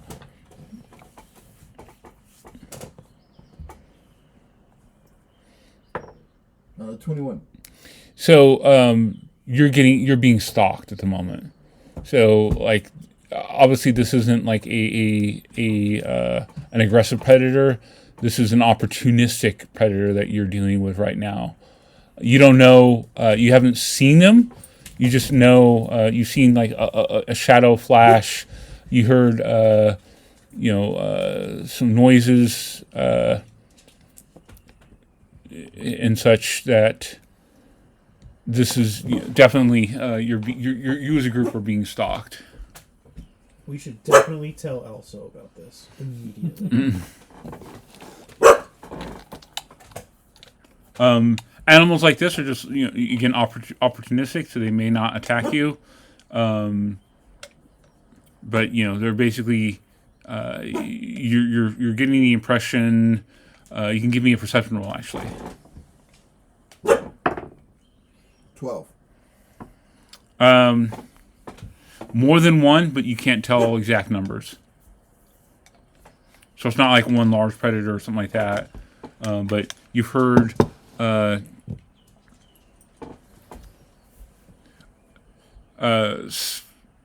based on your nature roll, like sounds and calls from different creatures, like you're not even sure what these creatures are. It's not a lion or like a tiger or something like that. You're not hearing the growls of that. But you're not hearing like hissing or something like that. You're almost hearing like bird chirps. But not exactly.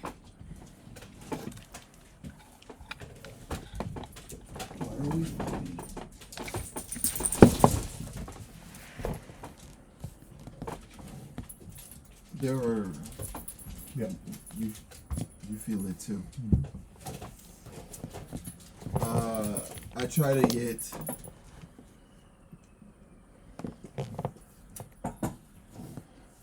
Sean's character's attention. Not hard to do. What's up?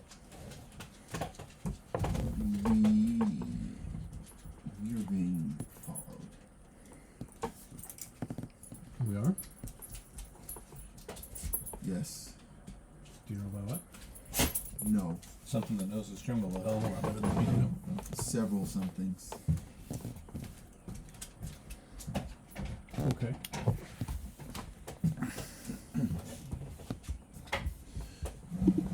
I don't want to scare our Companions?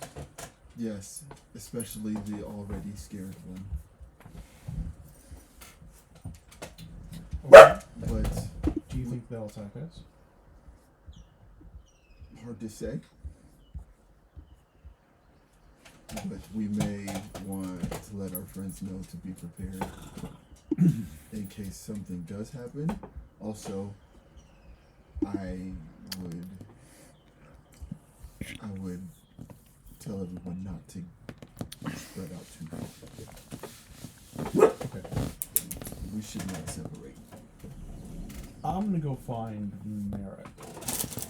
Not hard. He's right next to you. I mean, you guys are not like far off from each other right now as you guys are traveling. Did you get all that? Hey, buddy. And I will basically just say, hey, I got some of that. And then Isadora just I got informed some me of that it sounds like there's someone or something following us. She's not sure if they're going to attack or not, but we should be prepared. It sounds like it's multiple somethings. But I don't think we've gotten a visual on what it is yet.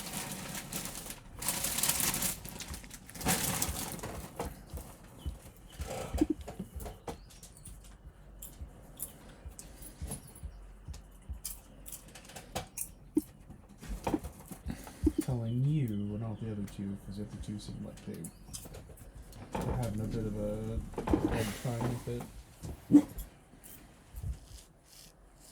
I'm thinking maybe we keep everyone kind of in a tight corner or tight group and keep Elso and Knock it off, okay? The I know you want the quartermaster. popcorn. in the middle. Mm-hmm. All right, you know what it is. We don't know what it is. All right, that'll not be good. I'll hope the armor boy here, you'll be able to deal with it. We have many ways of dealing with it, but yes. All right. And it's kind of eyeing you up and down as you're like conquistador level, like, armament. All right. All right. And like time is passing, minutes are passing, nothing is happening, and you guys you just need to continue on. And again, there's a realization that these creatures are not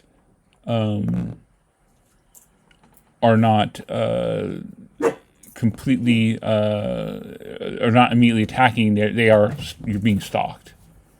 Looking for weak points.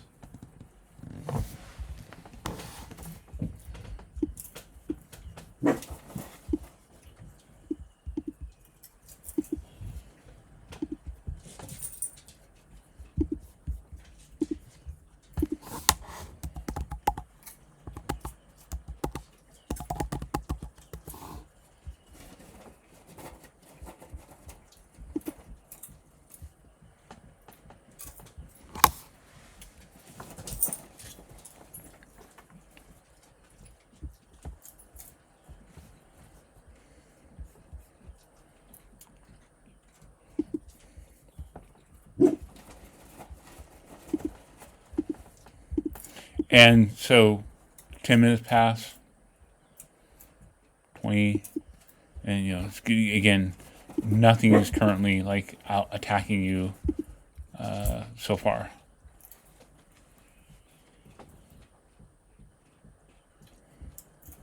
Okay, just keep an eye open and keep on moving. R2BB. Okay.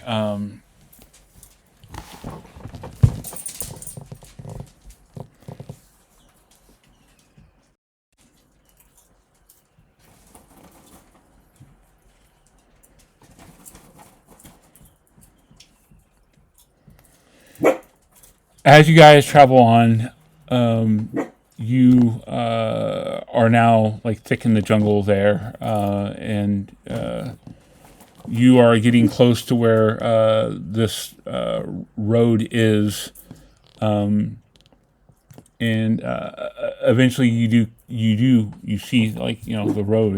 It's not like a road as in like a paved road, and it's just a good well-worn trail. Matted earth and everything else that you have,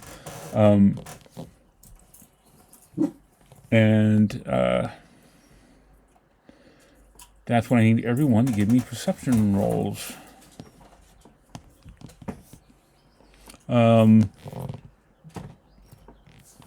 Eight. I got a 10. That's not gonna be high. 11. Yeah. Fortunately, you guys are surprised. Again, like you're aware that there's a threat, but unless you're like basically spending your whole time standing still, like, you just don't know when they were strike, whatever, and that's when these creatures are going to strike. And what you're seeing here is a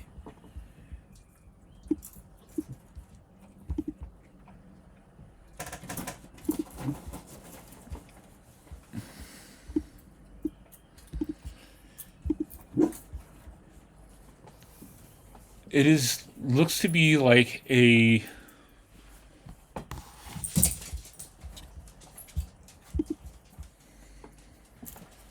kind of like almost a bipedal reptile, but to say like bipedal, it's not like a human bipedal. It's on its like hind legs and is coming there, and its front forearms appear to be like almost like stunted wings with claws on the tips there, the talons there. So the best way to describe it is like this is a creature that looks like a reptilian bird, something you've never seen before. The long snout, and you see these things are immediately are charging in, just like running really fast, and they're just coming at you guys. So what it is going to be is going to be a surprise round. The way surprise round works in 2024 is you have disadvantage on your initiative roll. So you don't lose your round. You just have the possibility of not going first compared to what these creatures are. Interesting. Which is why I was asking last night. I'm like, that's not how initiative or surprise works anymore. You don't lose rounds. You just have a chance that you probably are not going to go first. Yeah. I got 5 initiative. Okay. 7. Ooh. 15. All right.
I didn't have a battle map. I didn't know which one you guys were going to come out, so I didn't have a battle map prepared for this. Because I'm like, you guys take the coast, or you guys take the water, or you do whatever. I'm like,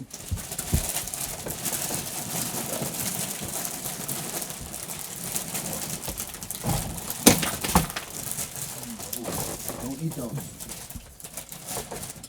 Not popcorn. I imagine we probably want to move this. Or no? what? You want me to move this? Or Yeah. Okay.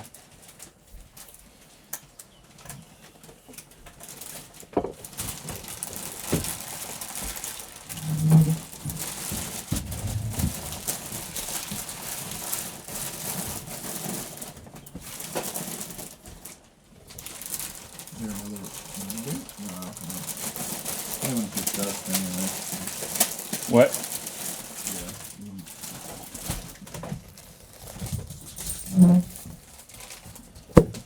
What were you asking? There was the other rubber band, but I was just saying it's all dust and seas. So.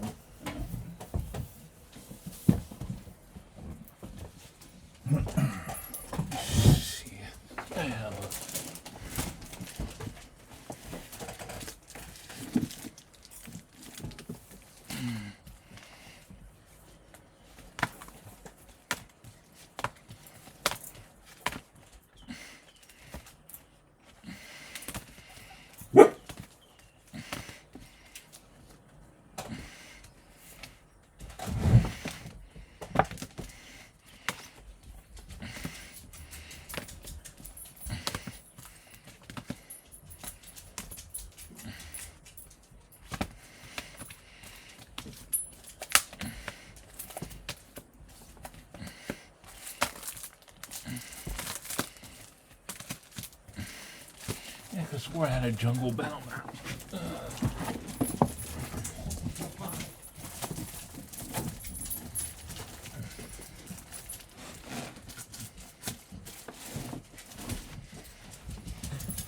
Hello again.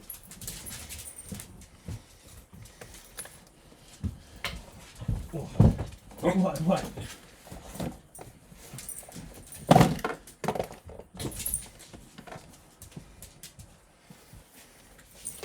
BB wanting to play. Is she running out in the backyard? She knows what you guys got. Yeah, sure. Yeah. You better give it.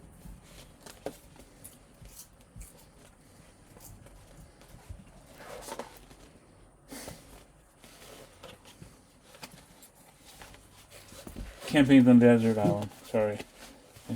Oasis.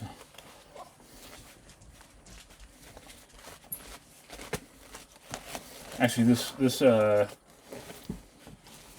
area has, this island has like actually a really diverse biodiversity in it. That's cool. There are areas that are not just jungle. It's dense jungle. I imagine there's mountains, and they said there's a. Yeah, I can see there being a lot of different stuff.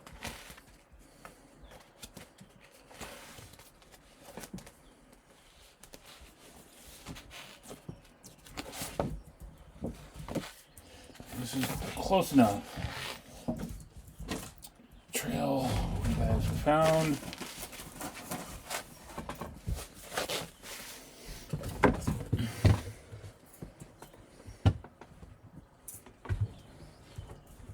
Go ahead and put yourself like in the middle of the middle of the trail as you just got there. We need our noodles. Oh, that's right. That might help. Maybe a little bit. All right,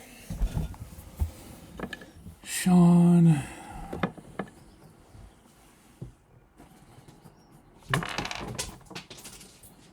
You dropped something there. Sound like it. One of my dice. I see it.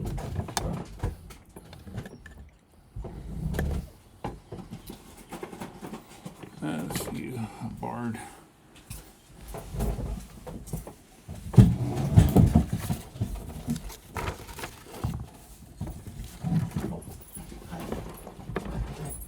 Hi. Is it a toy?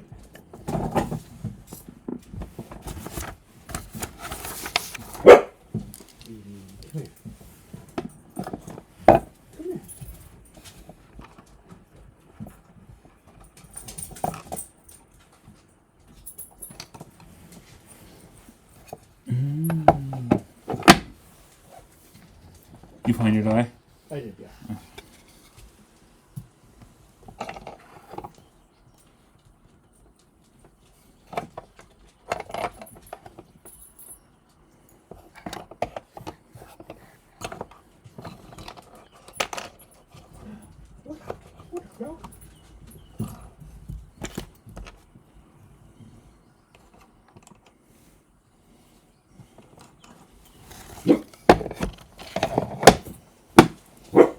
You guys are here.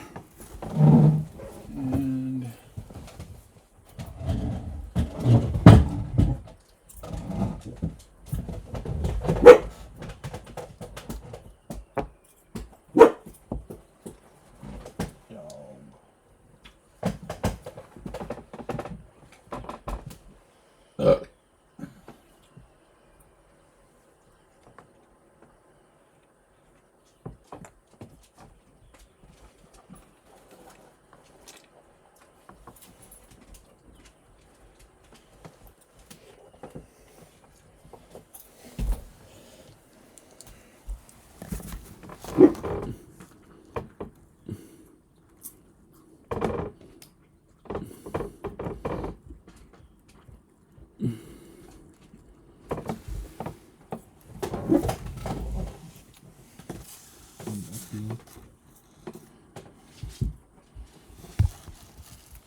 Here they are.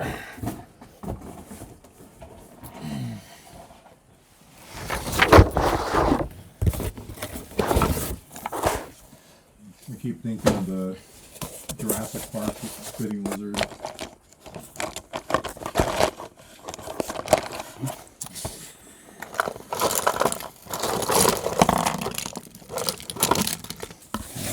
Let's see, not those.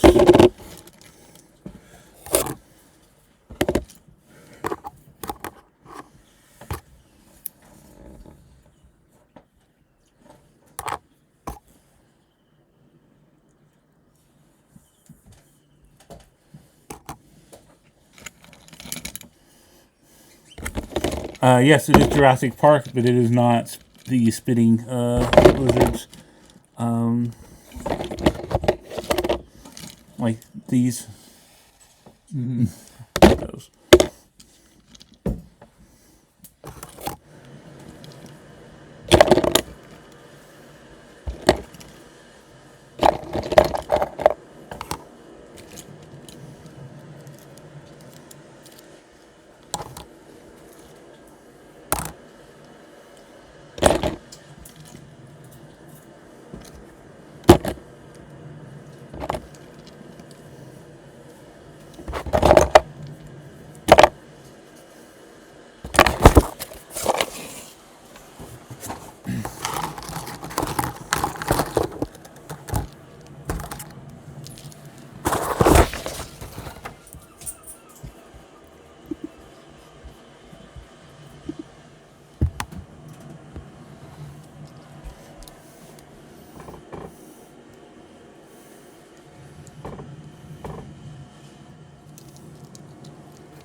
What?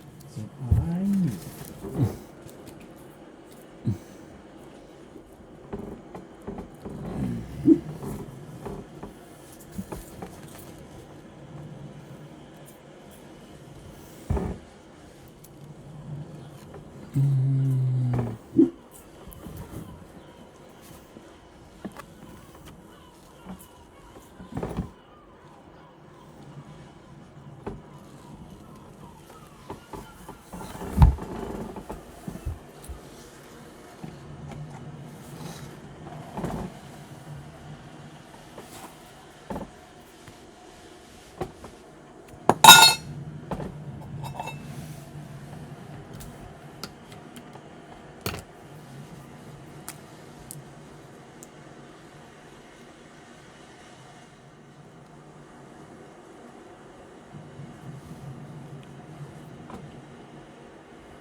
The crew is just tiny.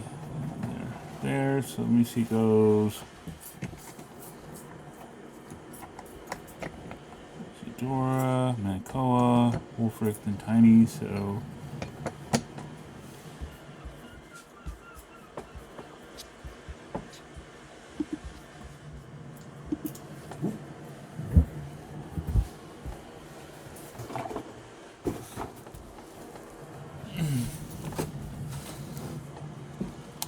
Yeah, they're no longer on the shore.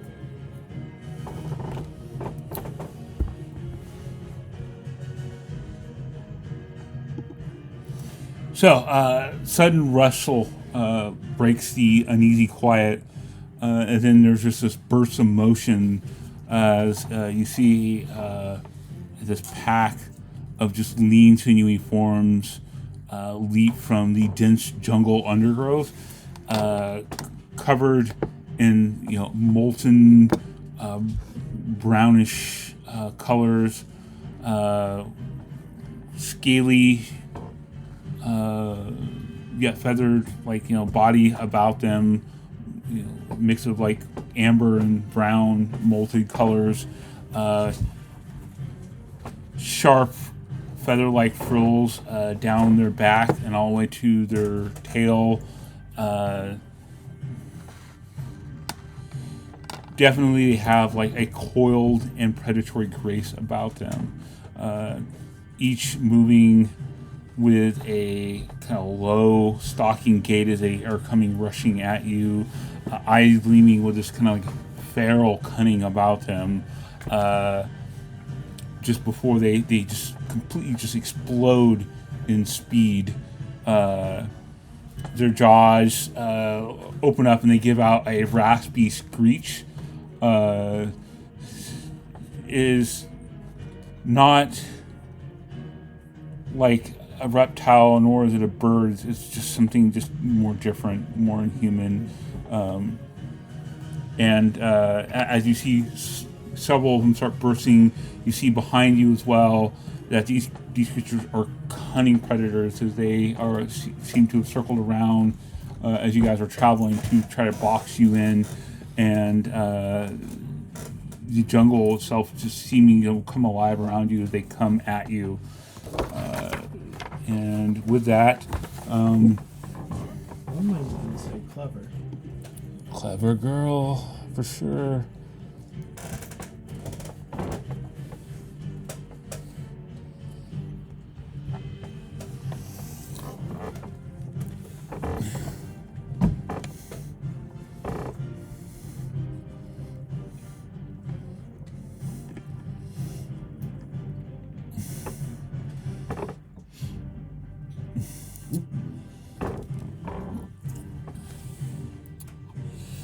Okay, so they just come running at you at much greater speeds than even what you guys have. Lord.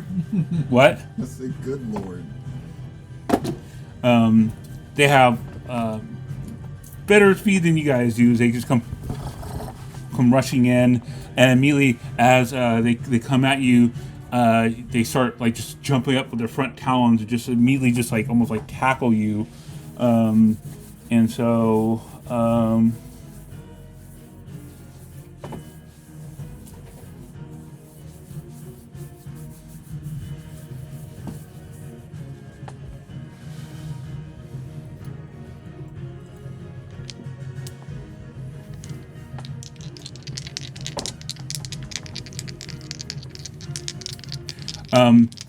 the ones that are on, that's Elso right there.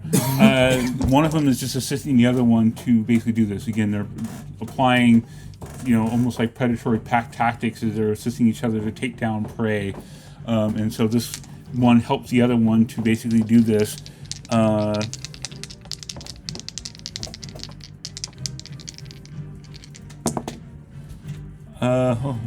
Not 20. Yeah, that's what I Poor Elsa. As soon as you were like, yeah, they're gonna assist him. If it was gonna be a crit, this guy's just gonna get 8. See, that was, immediately these two jump on him and just fucking gut him. They just come running in, wham, and just like one gets into his neck, rips out his neck. The other one just like clawed into his like body to knock him down, and as it did so, it rakes its like front claws, which are talons, into his whole body, and he just basically just gets ripped open, and his like guts just immediately start spilling out. He's dead instantly. He's not unconscious. He got outright killed from the critical attack.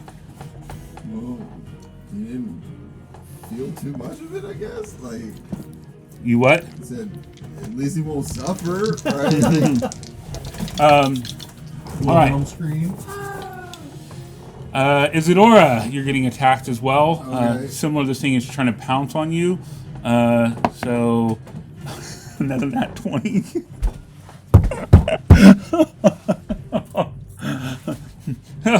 She TPK, Velociraptors. All right. They are not velociraptors. They are related to velociraptors in the same kind of group, but they are not. So much what they are exactly as they are murdering me. Okay. Well, good news, it wasn't horrible. That's 9 points of damage. Okay. How weak was our boy then? Unless you just Well, rolled. 7 points of damage, 7 points of healing took him, that other guy, the bosun, out of bloodied into being fully healed. Yeah. I remind you, I doubled dice. I could have rolled. I mean, I rolled average. The other guy could have rolled really high. I don't know. But anyways, yeah, you took the 9 points of damage, and I need a strength saving throw from you as well. Okay. 15. All right, you are not knocked prone because that was what happened. Is like it basically pounces on you, knocks you prone, and then potentially can get a bite for a bonus attack. It is trying to bite you and claw you. It gets multiple attacks actually. So.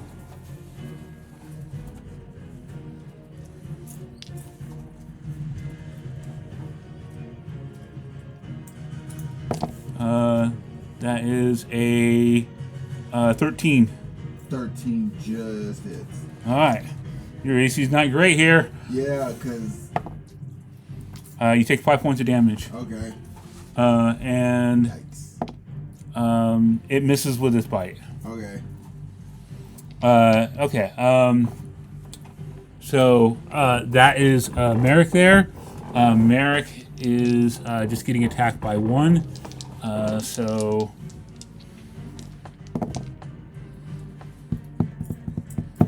that is he gets clawed. Wait, And he gets this bit. was Merrick? That's me. Oh Is this no, that's you. All right. So yeah, no, I'm talking about Hessa is the one getting double attacked. You're getting attacked though. You get attacked. That was a AC 15, Yep. AC 16, Yep. and all right. With the AC 16, then I need a strength saving throw from you.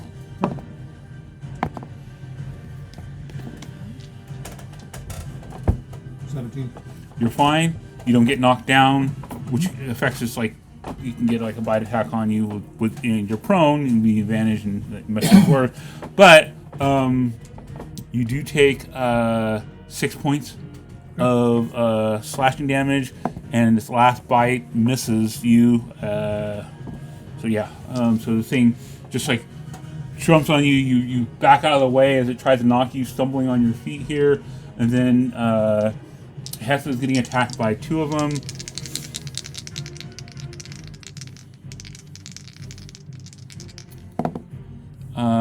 Wow. I rolled that shitty. Misses with the help attack. That's good. Hits with the other attack. Strength save. Misses the strength save. So she didn't get dropped immediately, and then it's biting her as she's on the ground. And she gets bit twice. So glad we fed them. And she's dead. Or she's unconscious, to say. She may not be dead. You know, the other guy was outright just killed. He took so much damage, he was outright killed. But she's down on the ground, dying or dead. And that is everyone, yes. Everyone's got attacked that need to. And so we now go with Zadora. Okay. I think I'll cast Moonbeam.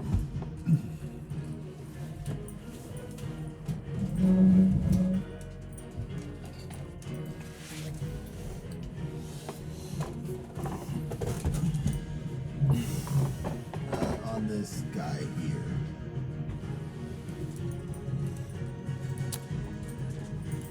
You could get these 2 right here. Oh. If you basically position it to where it's right here, you would affect both of them. Okay. Then I will do that. And then I will wild shape into a lion. They have to make a con save of 14.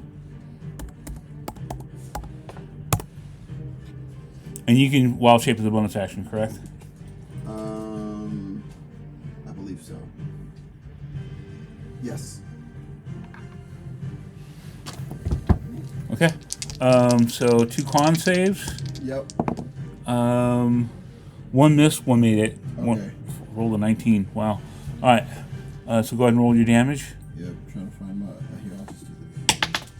So that is 4 and 1, 5. Great damage.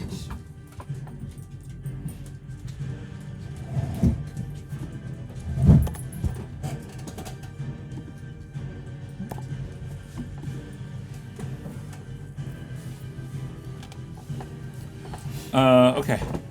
So the beam of light cuts through the canopy of the forest here as you summon down a silvery light on them that starts burning them. They let out a screech as they do get hit. And you are now what? A lion? Yep. Lion-o! Let's see.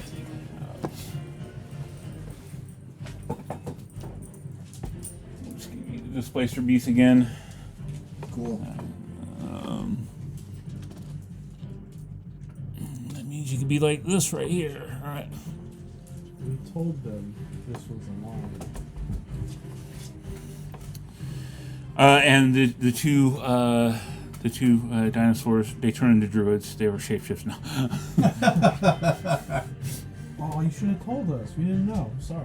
Sorry about that.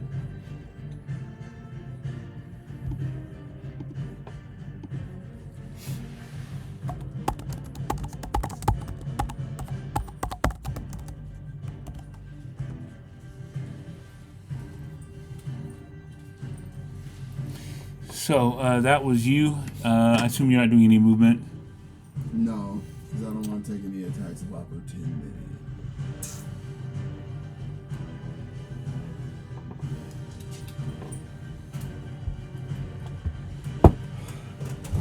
So Manikaw. Okay. I did not go prone, but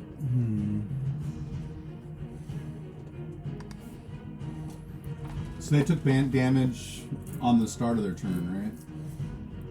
Or they will the next round. They haven't been hit by the moonbeam yet. No, they are. Again, 2024 rules different. So when they make when the cylinder appears, they make their Constitution save immediately, and then they take the damage, and they will take damage at the end of their turn, I believe. Gotcha. Okay. All right. A creature also makes the save when the spell area moves into their space, when it enters the spell area, or they end their turn there. So, Okay. so theoretically, if you could shove like one of these into the moonbeam, they would take damage Gotcha. because they're entering the space then. I'm gonna cast Shatter, trying to hit these 3. What's the radius on 10-foot that? sphere. 10-foot radius sphere.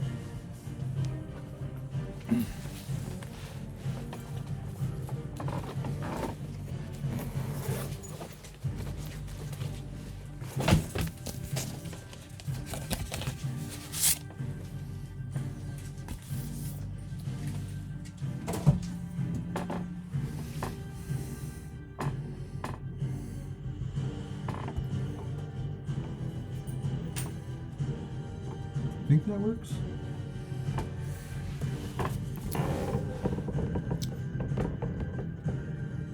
Yes. Okay. So, con 13. Okay.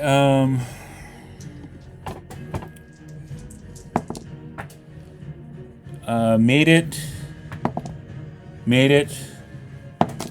and missed it. Okay, so 17, So 8, 8. 8, and 17. That one is bloodied, so that's the one here is bloodied. This one got hit. Well, this is the one that made it save the moonbeam. Is not bloodied, Okay. but is hurt. And then 17 for the one that missed it, and it is bloodied as well. Okay. And a giant boom. Yeah, the again, pulling out the your flute, you basically add a discordant sound that just basically snaps and causes like a almost sonic area blast, and just like cracking foliage, branches kind of shattering as well, and these things getting hurt, and they definitely are feeling it. We go with Wolfric. Hey, that's me. I'm gonna take a 5-foot step over here. Okay. I'm gonna cast. What is that spell? Divine Favor? Yeah. I'm gonna cast Divine Favor. That's your bonus action? Okay. My bonus action. And for my main action, I'm gonna try and convince these not raptors that we're friends. No, I'm gonna attack them. Oh, I forgot. I do my bardic inspiration to Merrick. Merrick. Okay. So you give it to that's Merrick there. Yeah. Okay. If you guys want to know what these things are, they're Dionysus. Okay. Dionysus. They are basically raptors. So velociraptors you see in the movie don't really exist. They were actually smaller. They were the size of turkeys. The related in the same family were the Deinonychus, which are these, which are actually much bigger, Yep. and they're feathered and all those kind of things. So, For doing my bardic, I get a free melee. I'm trying to smack the one next to me. 11, so I can see I missed. yeah, you miss. Okay. Alright, I'm gonna be attacking. Yeah, I'm gonna attack. I've got my attack dice. The scimitar is 1d6. I have a 1d4. BB, for my, hush. No, nothing there. Divine Favor, and I think that is everything. But That's a that miss. is a 1. I'm gonna spend my. BB, go lay down. I'm gonna spend my heroic inspiration to re-roll that. Okay. That is a little bit better, but not amazing. That's gonna be a 14 to hit. 14. Hits. Okay, cool. Hey. So that's gonna be 6 on the die plus an additional 4, so that's 10 damage on the first swing. 10 damage. Okay. For the BB, go get in your crate. for the dagger attack. Okay. I've got a 20 something, and Yep. then 5 plus additional 4, so 19 damage in total. How much damage was that? 'Cause I already. That was calc- 9. I'm sorry. 9. Okay. And I think. All right, it's Blaze. Okay. I don't think I can do anything else. I cast my No. spell, did my attacks, so that's it. Okay. All right.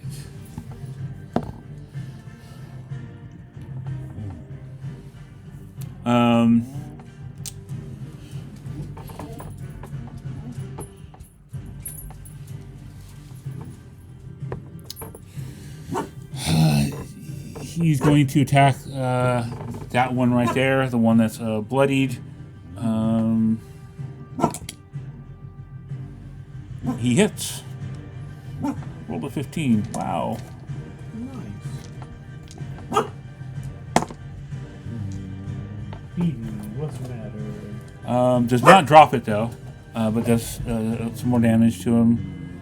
The guy is like strong, but he's not that strong, and he's using basically like a club. Cudgel. Yeah. All right. BB! Stop it!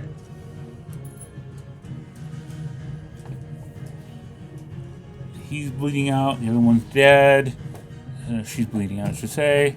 So, we go with the...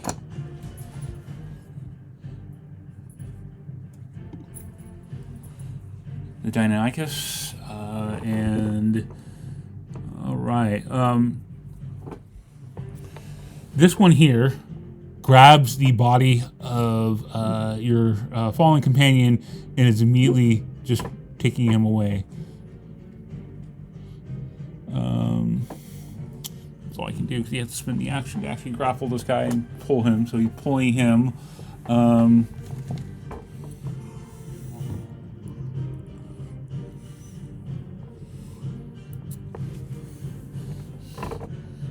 This one is...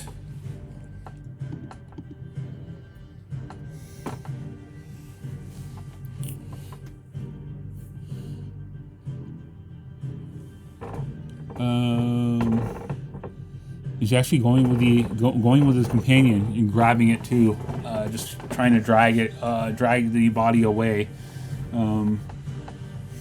They're both seem to be focused on that. I mind you, one of them bloody, one of them not. The one that's bloody is the one that also joined his companion. They're basically grabbing this thing and almost like pulling tug-of-war style, but also just dragging it away as well. Well, they snap it in half, they can start running. And see,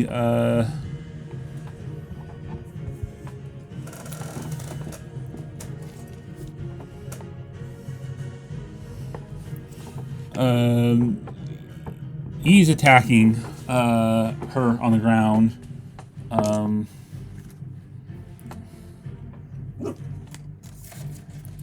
Just trying to bite her starting off. Actually clawing her. Claws her. And then trying to bite her. And latches onto her and is now dragging her away. You guys can get attack opportunities. Let's see, not you, but Matt does. Missed. Okay. Sean, you were actively engaged with this one here in front of you.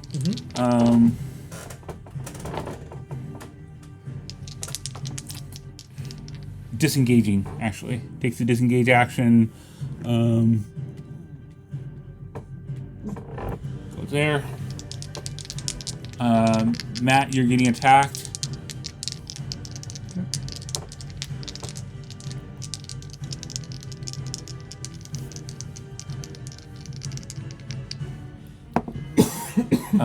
AC 15?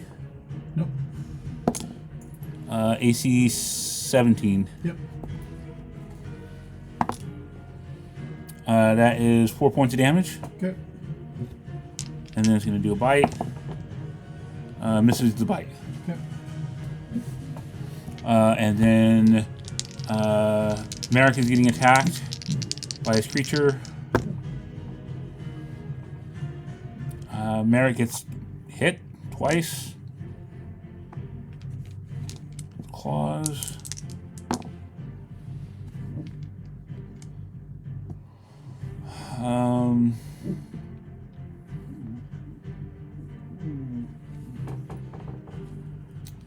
He drops.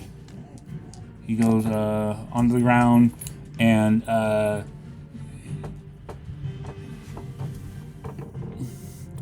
this one is trying to essentially grapple him, biting him to grapple. She succeeds and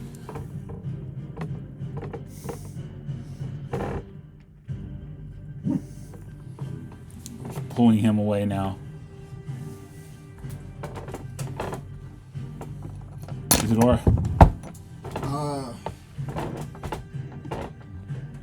Sorry, dog. As a bonus action, I'm gonna move this here. And I can get those two. It's a magic action actually to do it, not a bonus It's a action. magic action. Okay. Yeah. Until the spell ends, dim light fills the cylinder. You can take a magic action on later turns to move the cylinder up to 60 feet. Okay. I'll still do that. Okay. So you're trying to. I think I can get these two, right? You would actually hit the guy if you did that as well. Oh, okay. You can hit like the one that's dragging him off, or you can hit the two that are dragging this guy off. So basically, if you go here, you still clip into him, like no matter what. But you can go here. So I mean, yeah. So like, there's no way to not get him okay. unless you go like this, essentially. Yeah, I guess I'll do that. Okay. Misses the con save. Okay. 6, 7 points of damage. Uh-oh. I see it.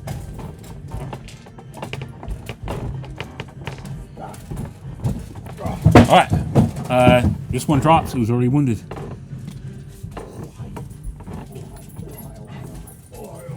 So Merrick is obviously let go of as you do that.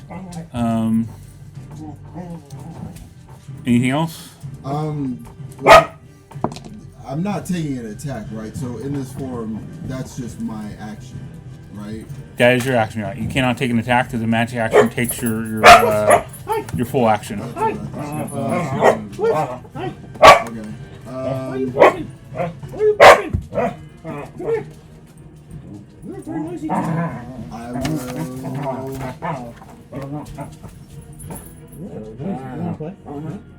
Go get a toy. BB, get a toy. That's Go get a toy.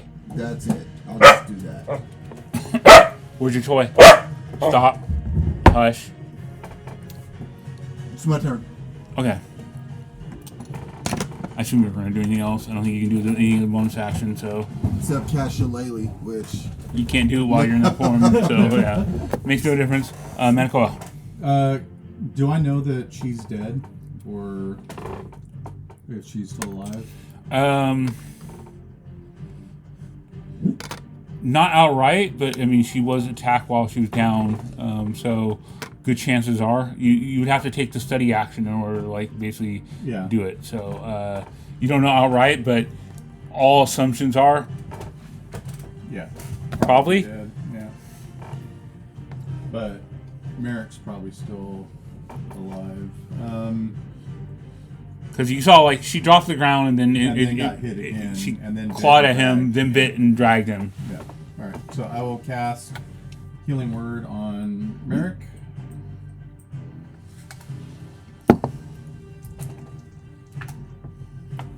That's 11 points back. Okay. America's not dead, so And then I will do Vicious Mockery on the one closest to him. Or wait, one of them way more bloodied, and the other one was just bloodied. one is not bloodied, one is bloodied. Okay, so bloodied So the one that's like, this is the one that got hurt most by him. This one is untouched. one. Yeah. Actually, no, those ones are untouched. Yeah, that one is really hurt by him hitting him several times. These two are untouched at the moment, and obviously those two, one of them's bloodied, one of them is All not. right, the one that's bloodied over there. Okay. Vicious Mockery, you said? Yep. All right. Wisdom 13. I rolled an 18 Okay. or 19. Okay. You try mocking a alien animal beast, and like it just does not understand it whatsoever. Eventually, everyone's gonna think you don't have any feathers. All right, Wolfric. I'm gonna. I'm gonna come chase this guy down. Actually, I'm gonna move here. Okay. Threaten that one as well. So we're gonna do the same thing as before. We're gonna do, so we've got a 1d6. That is. Yes. 1d6, 24. Roll. That's going to Hits. be a 21.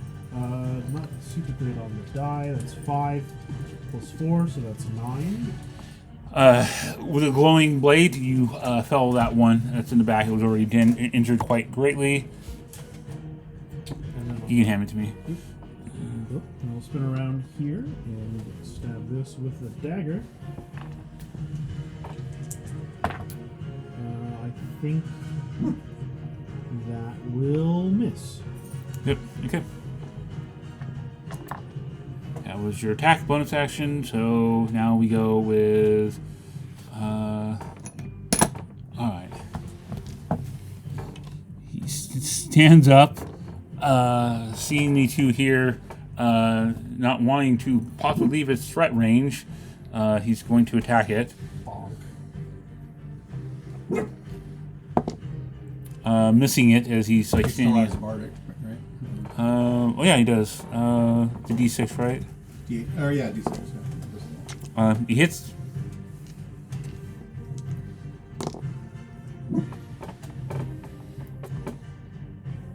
Does not drop it, but hurts it as he slams into it. Actually, no. Let's see. What did he do? I'm trying to think of like a non-hero. He doesn't even hurt it. He's not gonna hurt it. He's just gonna run.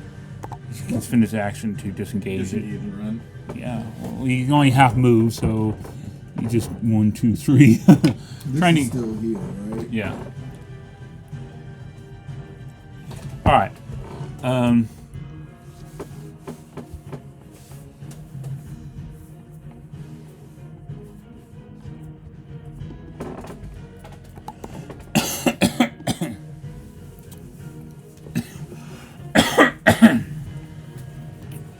All right. Sean, as Wolfric is trying to take down the one on him, it just stops turning its attention to dragging the prey away because you are a threat now to it, and it's going to start attacking you. Okay.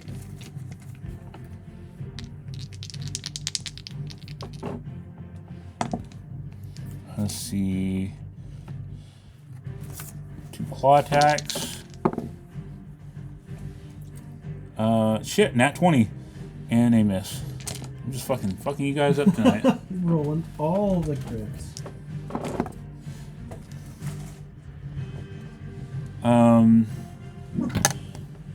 That is 15 points of damage to you. That's a pretty good amount. Good hit. And it's going to try bite. Natural 20. No, it did hit though. What'd you roll? 22. That'll definitely hit. Shield. You take 5 more points of damage. Yeah, it's pretty good. Ouch. Yeah, this one turned on you. The other one is attacking you still.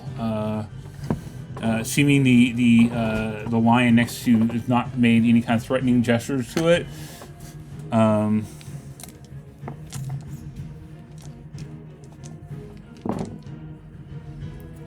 12 AC 5. Well, not one anyways, and then it's gonna try to bite and miss. So all 3 of them attack.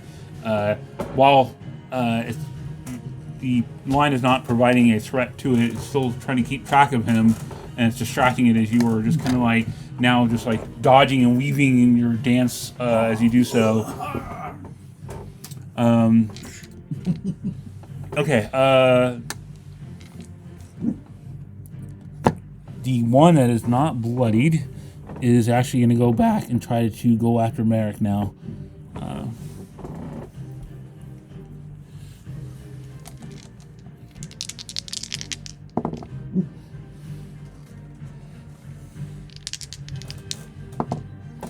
Merrick gets clawed once, but he's not dropped. He's just wounded now. He is bloodied as he gets hit. And this one is just gone in the foliage. Peace out, Elso. Being a xenophobe. Alright, and that is now Isidora's turn. All right. He doesn't try and go for the corpse. He just keeps running. What? The other one grabbed the corpse and was dragging away. It had Elso. Yeah. Elsa was in the moonbeam. That's why I was asking. No, Elsa was not. He was actually trying to save Wolfric, remember? Oh, okay. Or not Wolfric, Merrick. Oh, So he right, couldn't right. get him in a moonbeam. I'm gonna slapbox that dinosaur that's on Matt, Okay. and I get pack tactics.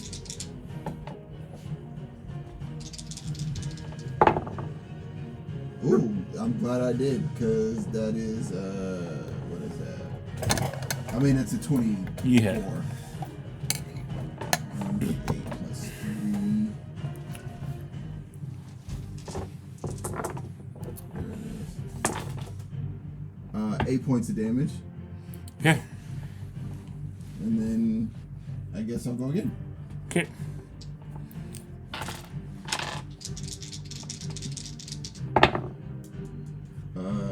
Shit, that's not great. 9. No, hell no. Heroic inspiration. Oh, yes, I do have heroic inspiration. Yeah, you get to So roll. Roll, is it both or just Yeah, one? you get to roll.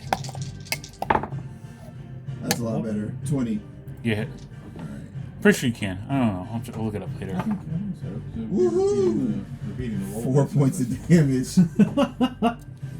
I should just take the average. So what was the first one did? First one was 8. Second 8. was 4. Okay. So 12. All right, it's not bloodied. Not bloodied. Did that.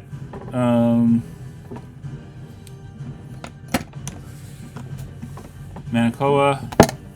Alright, I cast Dissonant Whisper on that one, level 1.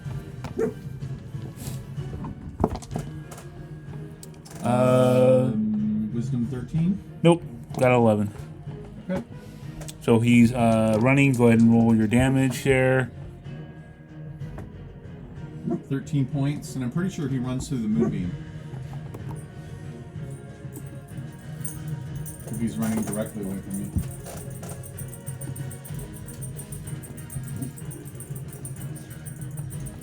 You would actually move that way, actually. Okay. He's gonna miss it. Could I move first? I'll take the attack. Yeah, Oh, if you that's what I was want. going for. Yep. Okay. Oh, well, yeah. Raptor will take an attack on you. Not 20. For fuck's sake. Oh my god. My god. That's 4 nat 20 so far in this combat. Good news is I rolled a 2 and a 1, so that is 5 points of damage. Alright. The thing rips into the back of your leg, and you immediately stumble for a moment. Being the dancing bard as you are, it tried to hit you like basically in kneecap you. You essentially like somersault away and handstand and land back onto your foot. And Dissonant Whisper, it missed it. It's going to run through the moonbeam. And what's his nut is going to try attack as well. He misses. He's going to try to make a con save. He missed the con save. So go and roll damage. That's 2, 5, 7.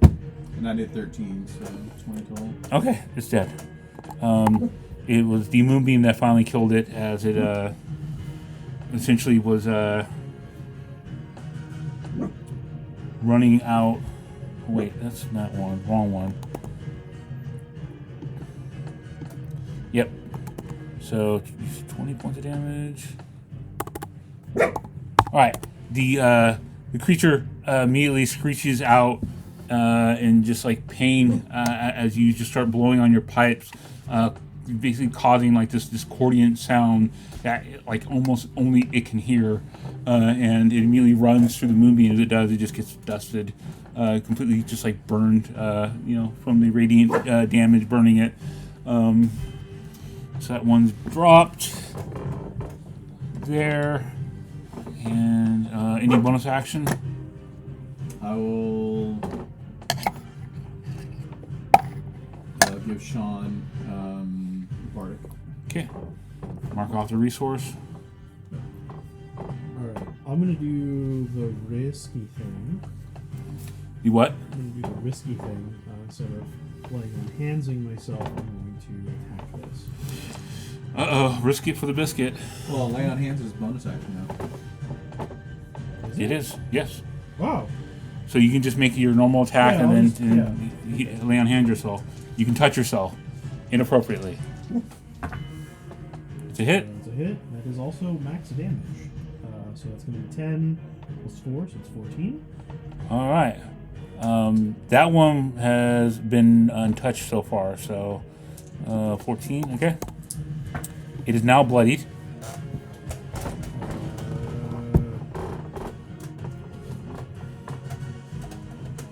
I'm checking something.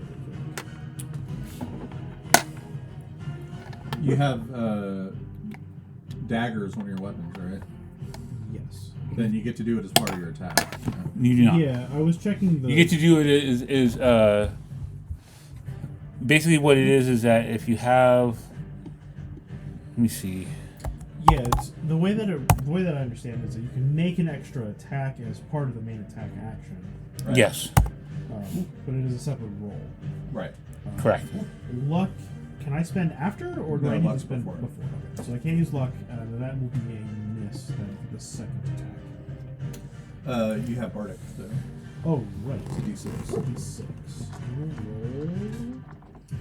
Yeah, basically what it allows you to do is instead of using the bonus action to attack, you just allow you to attack regardless of the bonus action. So you make it part of your main attack instead of your bonus action, so you can basically do healing word on yourself or whatever else and free up the bonus action. Got it. Or Okay, still so, smite. Yeah. so this is instead of it being 9, it is now 15. Yeah, it hits. Okay. This is also max damage, so it's going to be 8 plus additional 4, so it's going to be 12. You drop it. I only had 12 points left, so you are basically coming in with your blade, and you essentially like stumble for a moment, and by luck have it, that was like the kind of appropriate stumble as this creature was like dodging you and predicting your attack, and even predicting it quite well. It was dodging and weaving, and you stumble and you immediately just plunge your dagger inside of it. Thank God for Lucky. Right? Well, I didn't get to use Lucky. It was the. Oh, Bardic. Oh, never mind. Manakoa's movement inspires you then, and you're like, wait a minute. If I do this, and oh yes, woo! All right. I'll use my bonus action then to give myself 15 hit points. And that will be my turn. I will 5, 10, 15, 20, 25. I'll move here. Okay. Merrick is just gonna rush over to Essa to see what state she's in at the moment. Spoiler alert, it's not good. She's been bleeding on the ground if she was alive or not, so no. Go lay down. Go lay down. Nope. Go lay down. Go eat your crate.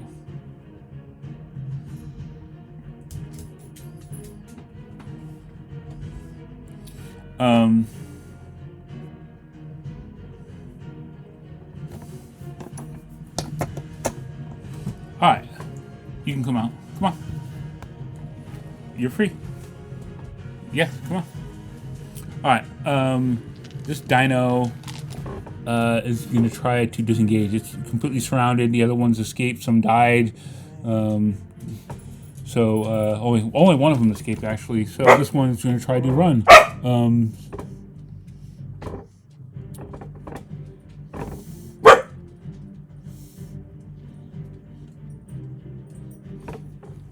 Let's see, 1, 2. Just running into the foliage there. So Isadora, this thing is almost about to be gone. You can let it go, or you can try to run it down. Run it down, move your moonbeam on it. Yeah, I was gonna move Moonbeam on it. How far can you move your moonbeam? 60. Mm-hmm. Oh, that's 12 spaces. Is that 1, 2, 3, 4, 5, 6, 7, 8, 9, 10, 11, 12. Too far away. okay? Then I will.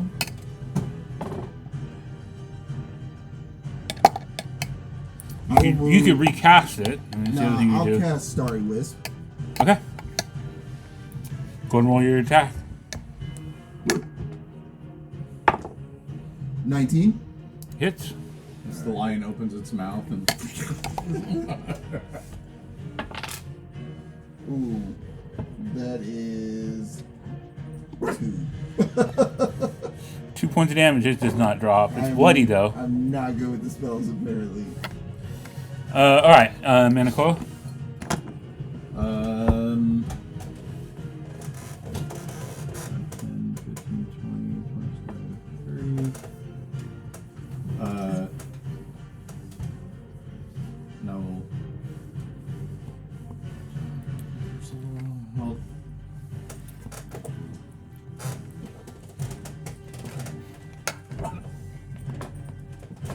Try and Vicious better. Mockery. yeah, I'll do Vicious Mockery. Yeah. Wisdom 13. Rolled in that one, so go ahead. You cowardice bastard. Gah, ah. 4 points. All right, does not drop. Okay. That's me. 5, 10, 15, 20, 25. And we're making attack number 1. I'm going to give myself Advantage. advantage on this roll, just in case.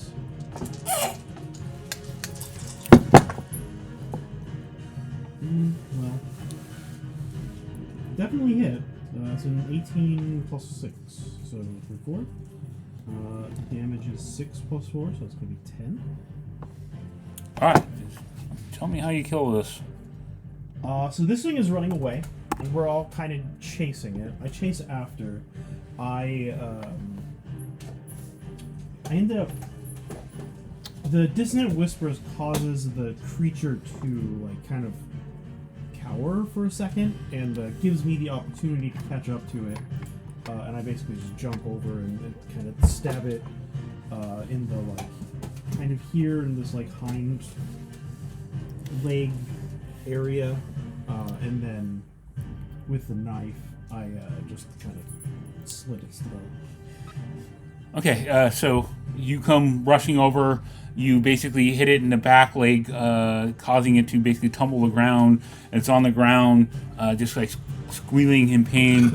Your dagger comes up after you hit it, and just plunges in the neck and just rip it, and you kill it, laying silent. And now the jungle is completely silent. Did we kill it? Yep. We did. Sweet.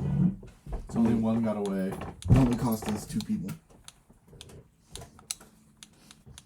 Good news is they're not going to take any more rations. That's true. I thought it. I mean, I did say it. So glad we fed them.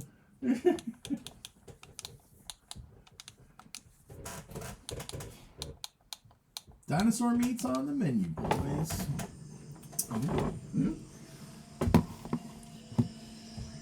So, you guys are left with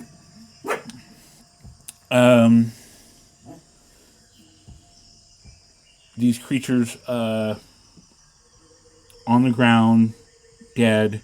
And again, these creatures are nothing like you've seen in nature before, especially for you. You're not like a common surface dweller that knows like the biology of every creature out there, but it just doesn't match any kind of like phenotype or any kind of like creature that you know out there. These kind of reptilian feather-like creatures are almost like birds, but they're not. But they are beasts. And given a moment, you can study this and possibly change into these later. Yeah. I'm going to probably redo the stats. The multiple attacks is a byproduct of 2014, not the 2024 rule set. Which is why Lions got pounds now, or rend, I think it is. Mm-hmm. It's going to be something like that. I have to look it up and figure it out. But Okay. basically, it's not going to have the 3 attacks. It's going to probably have like a one big attack or whatever. I will study the things. So in our search for stuff to make tools out of, I'm imagining their talons would be good for like a knife or a spear tip or something. Yep.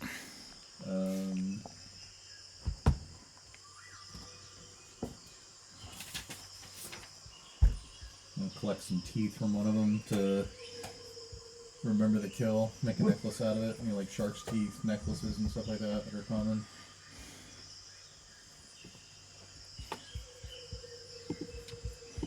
Maybe one claw in the middle. You guys can take out some of the claws. I mean, unless you guys want Yeah. to spend like No. a large amount of time here to harvest and grab claws, but you can easily grab some claws right now. Yeah.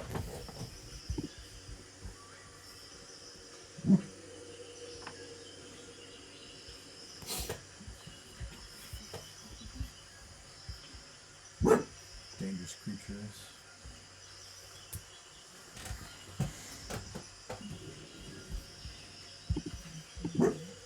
Look to Merrick. Your men were brave. He's was kneeling over and just checking Hessa's body, and he just stands up, shaking his head. Well, appreciate what you've done for me. Oh, actually, I walk over to her, and I'll pick up the knife and.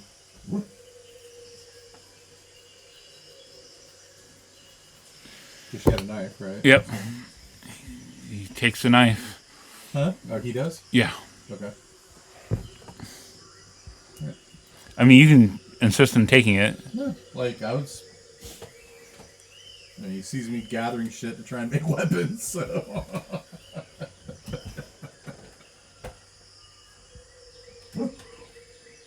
We shouldn't linger too long. The fight will bring something bigger. Smell of blood.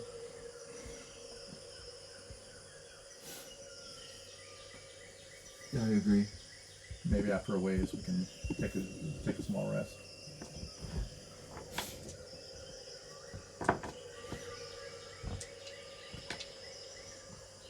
Sounds good to me.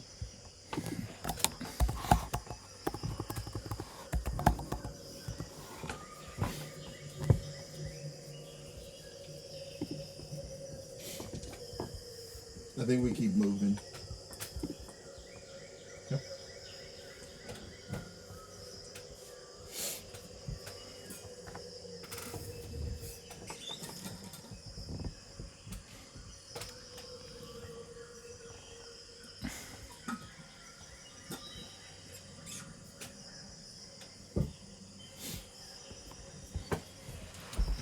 So the group, you guys gather yourself. You grab some trophies of the claws of these raptors that are, excellent claw-like sharp talons. They're not really like talons or sharp as in you make knives that can cut. These are rending weapons where they pierce you and then they just tear you. Drag, yeah. Much like a bird or a raptor does, bird of prey. And they have the claw digit is really meant to help dig in and just you saw gut someone easily. Yep.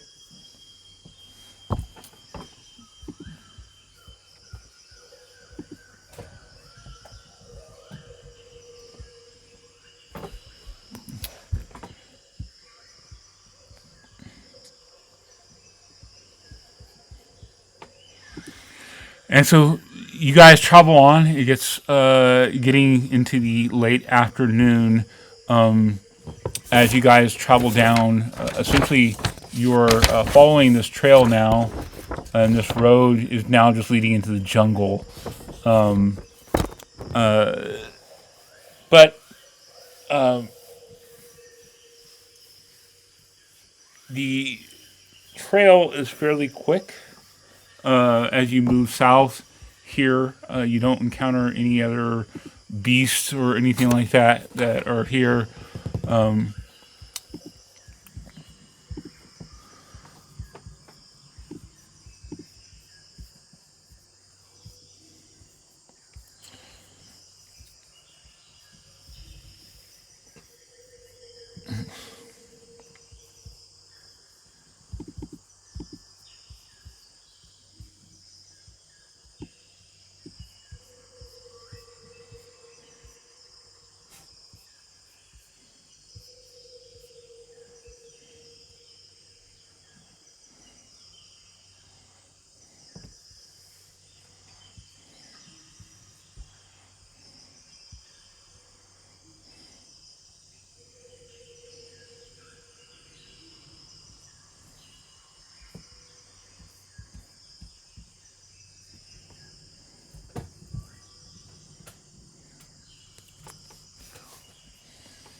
The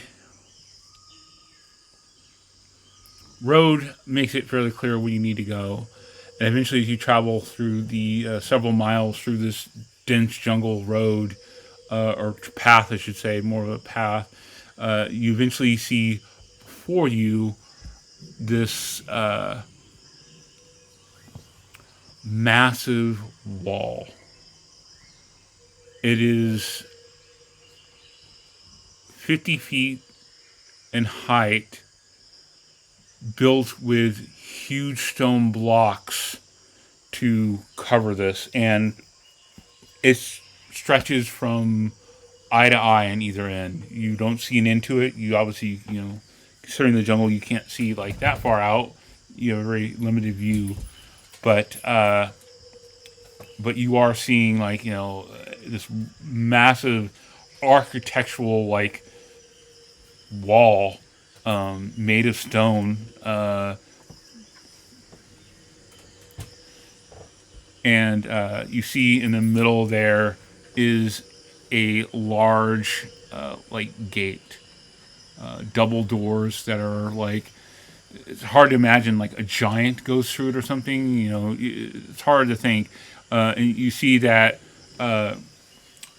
along the two doors there on each side is these massive towers, and these towers appear to be where people are. And you do see these silhouettes of people high above, 50 feet above, that are on these doors here. The door itself is made out of appear to be wood gates.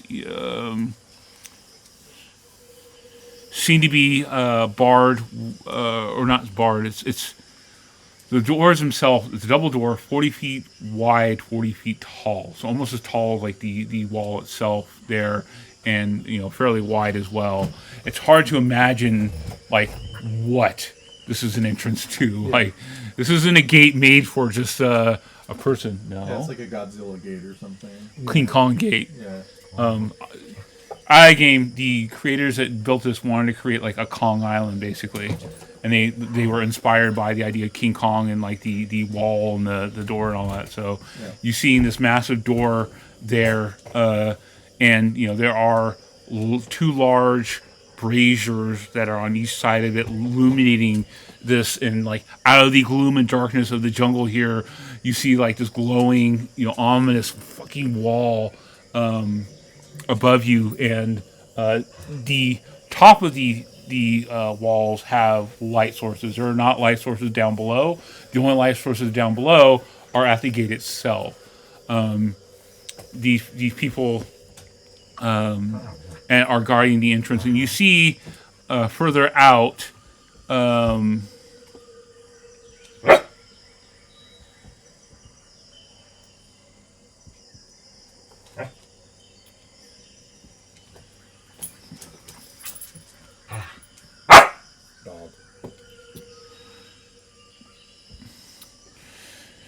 You do see further out, like 100 feet past where the gate is, on each side, you also see more towers as well. And even further, like 200 feet away, you see additional towers. So it seems like spaced out about 100 feet, these 70-foot tall towers that are evenly lined out.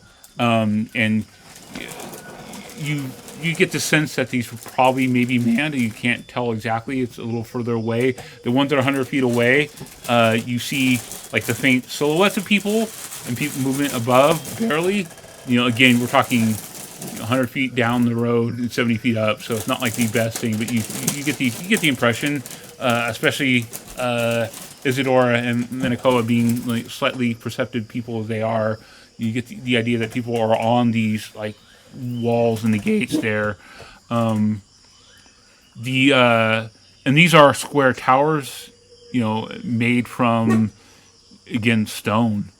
And they have these basically wooden roofs that are attached to it, but like basically people made like essentially like stone palisade style towers, and then they put like essentially wooden roofs over it, covering the top with like fronds and things like that. So it seems that they maybe have adapted this ancient structure, this wall that was built, some time ago, and have adapted it to the way of life that they are now.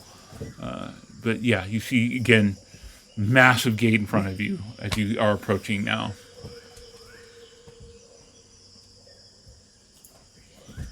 Okay, this is either very bad or very promising.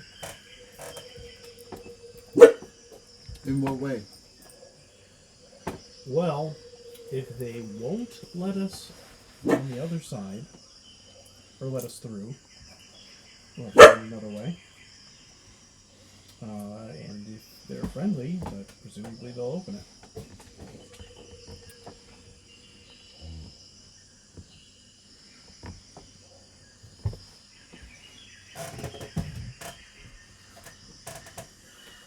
How do we get them to open the gate?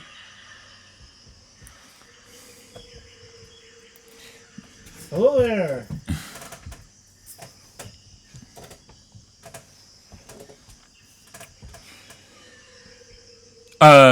And you guys would need to approach further to actually be able to herd. Again, they're 5 stories up, over 5 stories up. But yeah, so you're having to shout, and looking around down below, it's easy enough to spot. You see that there is a large horn as well that is here outside the gate. You're not even sure what creature this belongs to, but this is some fucking massive creature that just defies the idea of logic here. This isn't like an elephant horn. This is something larger here that they have like basically made a horn out of. And you see that there's like a brass fitting like mouthpiece, and as it's like tapered off and like it's covered the end of it. BB, stop it.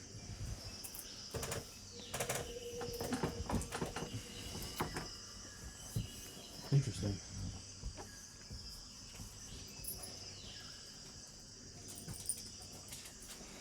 I guess we keep moving forward unless people have feelings about it. It's probably how to get their attention. Move forward. I'll walk up to the horn. Give me a performance check. Play it loud.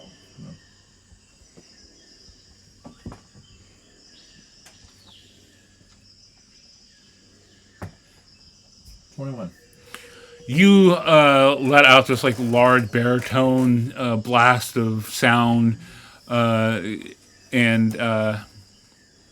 you hear shouting up above, and those who speak Manichaean hear them, say, people at the gates, essentially, and after several minutes, you eventually hear something like being moved on the door itself, like probably a bar or some kind of beam or something like that.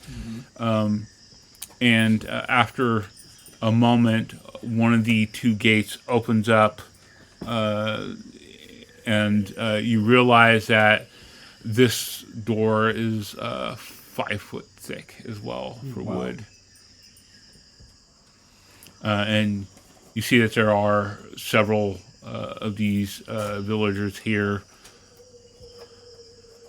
who have pushed the door open for you. These look like Manakaya, and they open the gate, and they kind of look at you all a little odd. And they are speaking in Manakayan, and they addressing you, Manakawa, and they say, "Don't recognize your clan. What clan do you hail from?" I give him the name.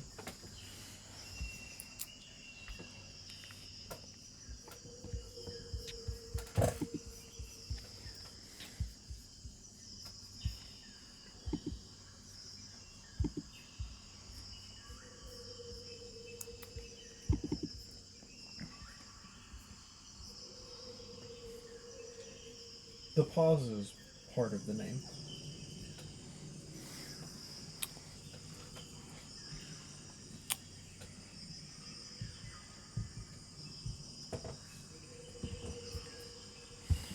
So you give the name, and he looks kind of confused at the moment, and he says, "You're not," and he's naming off some clans here. Nailai, which is people of the Swift Antler, Kuakea, which is those who ride the wind, Raki, Fangs of the Jungle Flame, and Mo'okaya, which is the Shellbound Guardians. So basically, he's just named off, translated Elk Clan, Hawk Clan, Tiger Clan, and Sea Turtle Clan. I come from a different Shattered Isle. Outsiders, oh. You on the wrong side of the gate then. And they laugh. And you guys are like bloodied and all that. They're just laughing. We the ship we came here in got trapped in the storm. Shipwrecks here always.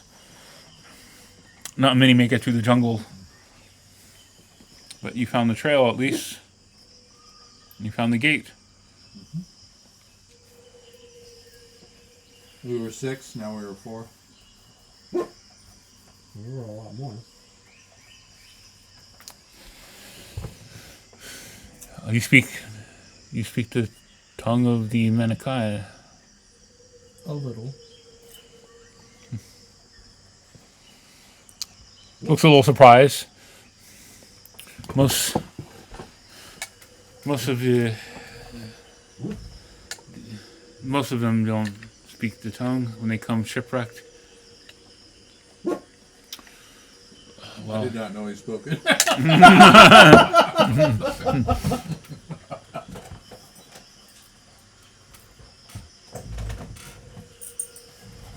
He says, "Come in. We have to close the gate." They are eyeing you a little bit here. You are a little bit unusual here.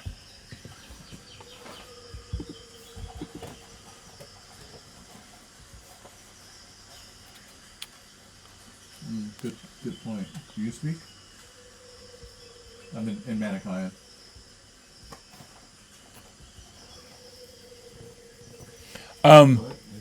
Like, so you understand like the ancient dialect of this. You've barely can talk. It'd be like you almost like having to speak like pig Latin. Like you can, if you take time, speak slowly, and like put a concerted effort, you might be able to communicate with someone. But you're getting like 1 out of like 6 words kind of thing. Their dialects seem to be evolved into something more musical. It's actually very poetic. A lot of what they talk to, again, like, people to Swift Antler, instead of saying Elkland, they don't say Elkland. They speak things in like poetic terms. Those who ride the wind, speaking of like the Hawkland, they speak in those kind of metaphorical terms a lot of times, very poetic.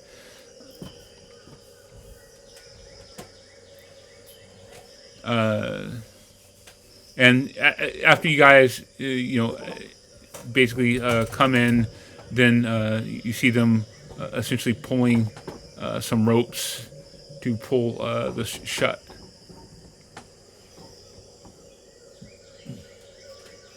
Big door. Actually, no, it goes the other way. They open inwards, not outwards. So yeah. So they're pushing it. Yep.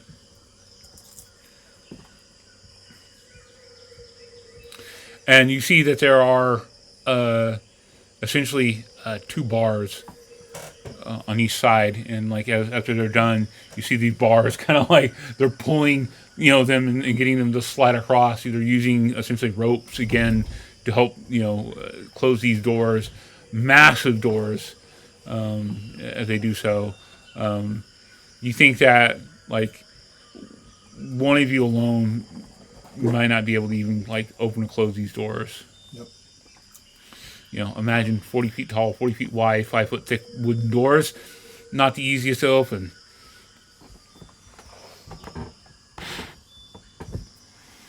Well, you will want to speak to our matriarch. And matriarch is coming across as like basically like village leader. Mm-hmm. The way they're kind of giving the term is it's not like They aren't necessarily matriarchal. It's just that their leader is a woman. They are actually implying that their leaders are matriarchal, and not tribe leaders, but essentially like village leaders, which is denoting 2 different things here. But someone who has like importance here, and they're saying that you will need to speak with their leader.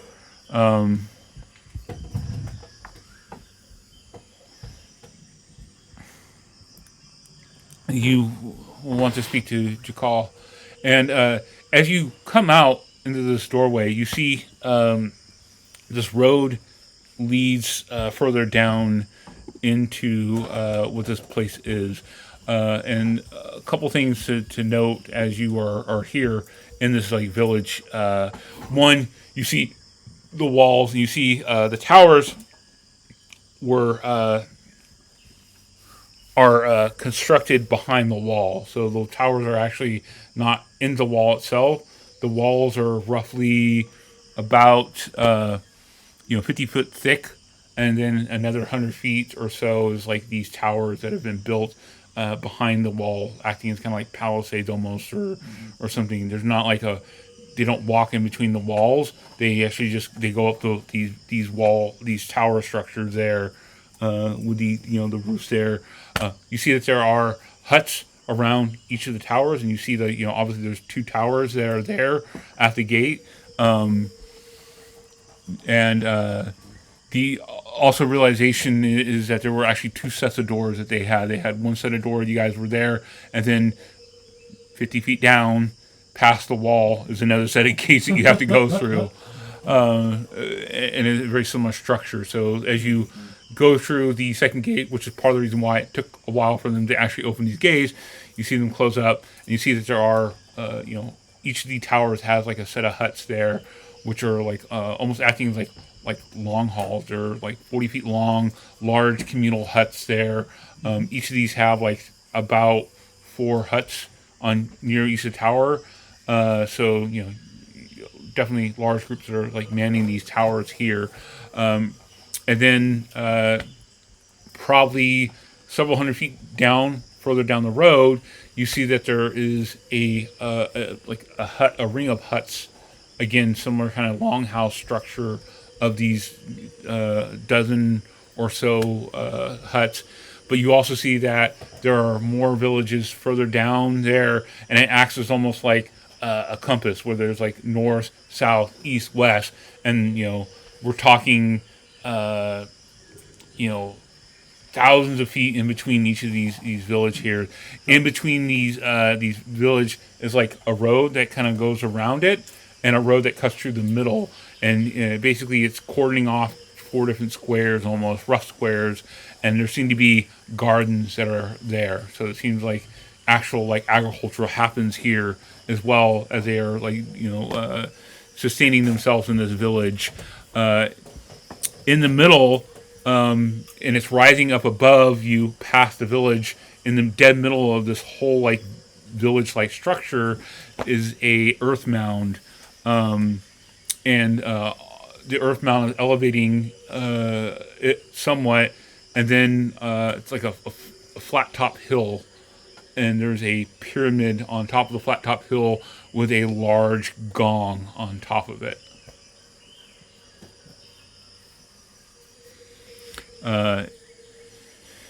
And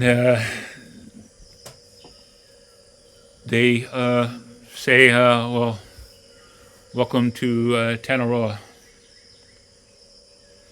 And we are going to end it here. It's 11 o'clock.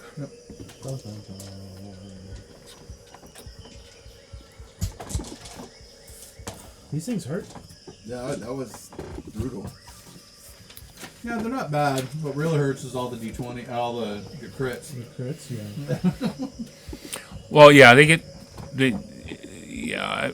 got to like figure out, like, I got to convert it over to how it's going to be in 2024, because they don't have like multiple claw attacks. They have a rend attack, and they might have a bite attack, but they usually don't do 3 attacks. I think most of the time on like creatures now, they usually do like 1 or 2 attacks. Like lions have now 2 rend attacks, and you can roar. And you could swap the roar out. For Bear, I think, get like a rend attack and a bite attack. So it's going to probably be something like that, where I just like I modify it into a rend attack and a bite attack, making it similar to what a bear is. But the 3 attack creatures are probably going away with. That is a 2014 creature, and like unfortunately, like not everything's been converted over. But Velociraptors would have been another encounter you guys could have possibly encountered, but those are smaller. Turkeys. So you guys got to fight raptors.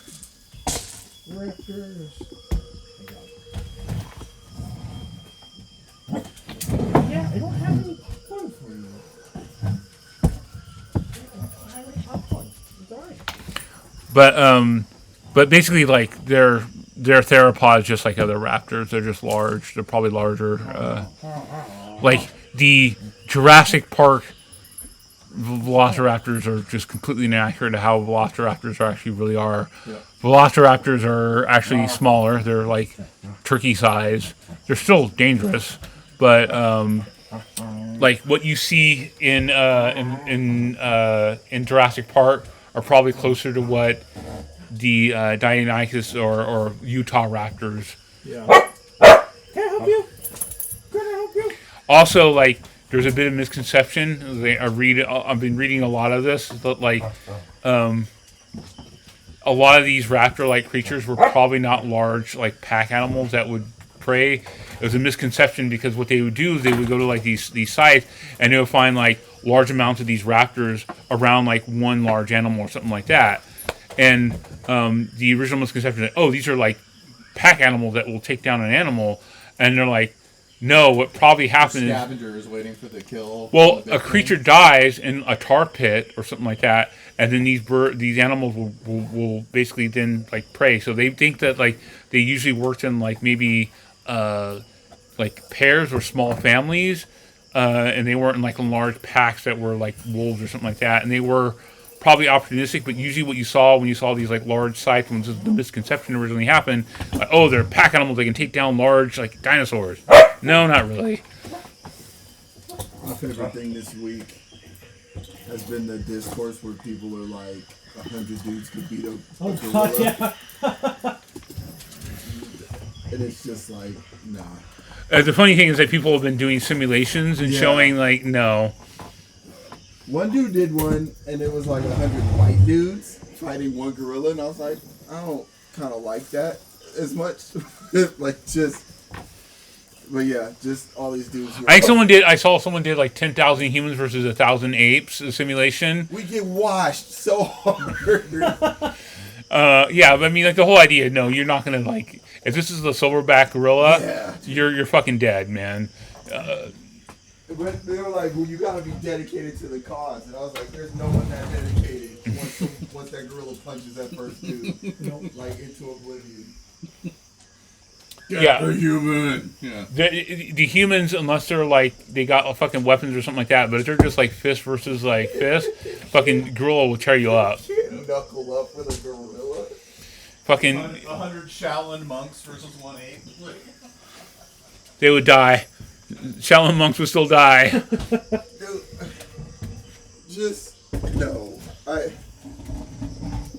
People are, yeah, they're dumb. They're like, yeah, you just gotta be dedicated. Some of us might die, but I think we'll do it. And it's just like, I mean, sure. If the 100 men that were fighting that one gorilla did not care about their own lives and their own singular goal was to defeat this gorilla, maybe. But as soon as you add some kind of like survival element to this, where you know humans have that instinct, yeah. First gorilla shows up, punches one dude. Oh, they're 99. They're like, yeah, cool. We're going this way. like, somebody will be number one, because someone's always number one. And they just, pow, or whatever the gorilla does, like, pulls his arms off and beats him to death with Yeah. his own arms, right? And now, like, you want me to go next?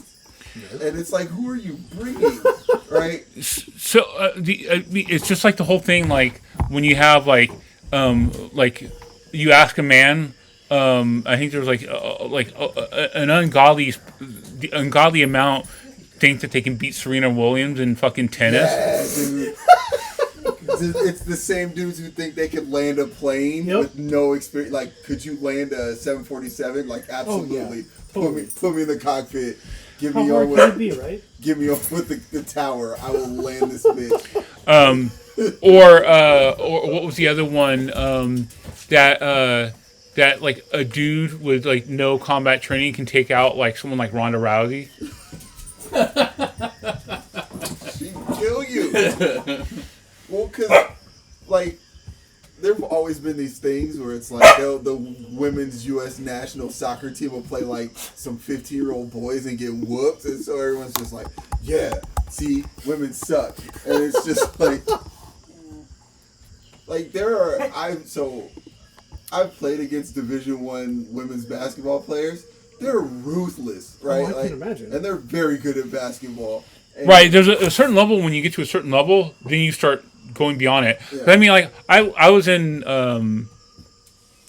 Boy Scouts, and we were part of a group where a lot of soccer players were in it, and they went up against high school soccer girl team, and they beat the fuck out of them. But these are again high school, like, you know, kids versus like, you know, kids that are like not much younger. I mean, you know, they're maybe a few years younger. They might not be, you know, teenagers in high school, but they're still like athletic. But if they were to go against like fucking like professional college athletes, Yeah. you know, they get fucking wiped. Now, again, if I was a high-level athlete, I probably would have destroyed them. I mean, but no, like they beat the shit out of us, and it wasn't fun. But it's just like, yeah, I could not beat Serena Williams in tennis. Like, she'd hit the serve, and I'd be like, "Did you hit it yet?" Like, she hits hard. But no, there's something about dudes and their irrational confidence. Like, yeah, I could land a plane. Yeah, I could fight a bear. Yeah, I could. 100 of us could take down a silverback gorilla. It's like, no. soon as that thing stood up on its like legs, I'd be like, I'm out, dude. Like I can't. Yeah. As soon as you start adding in the will to fight, What is it, like 6'6"? No, thank you. I don't want to fight a gorilla. But I mean, that's the fucking audacity of people here. It has been my favorite thing on the internet this week. And then someone posted another one. They're like, for $100 million, you have to survive 20 minutes with one of these 4 animals. And it was like a tiger, a bear, a hippo, and a gorilla. And everyone was like, I'm going to take the hippo. what the fuck? What's a hippo going to do? It's like, fucking murder you. I mean, out of all that, it depends on what bear it is. It'd be probably the bear would be your safest bet. It was a brown bear. A brown bear, Yeah. your safest bet. Yeah, because, I mean, they tell you to stay, hey, bear, go away. Like, no, hippos, no. I've seen them eat watermelons. Well, No. I mean, like there are like annual deaths all the time with people like getting killed by hippos because they are like hyper aggressive and like just brutal. I'll never forget. I was watching this thing it's years ago. It was like on YouTube or something, and it was this guy, I think in Australia, and he was interviewing this woman who raised hippos, and I guess he got too close to her, according to the hippo, because fucker just charged him and just. Like, and it had his teeth, like, and it took a chomp, and she's giving it away, like, no, you don't, you know, and dude's jacket was just in shreds. Lions don't fuck with hippos.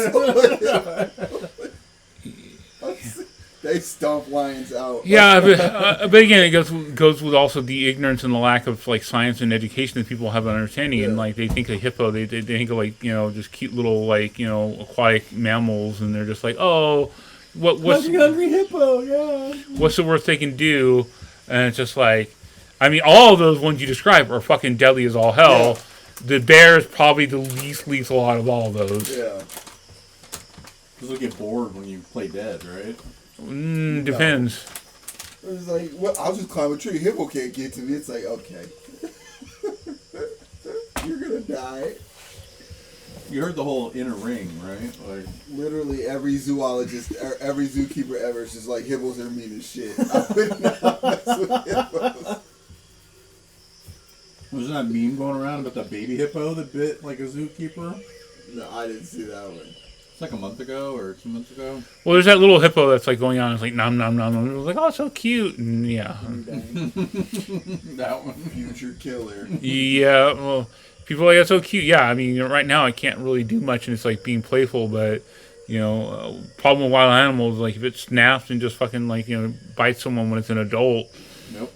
it's like yeah, you're fucked. Totally. Like that guy who kept that tiger in his apartment in New York City. Like, what? They had to shoot it through the window. Because, like, they couldn't open the door because it was a tiger, so they had to trank it through a window.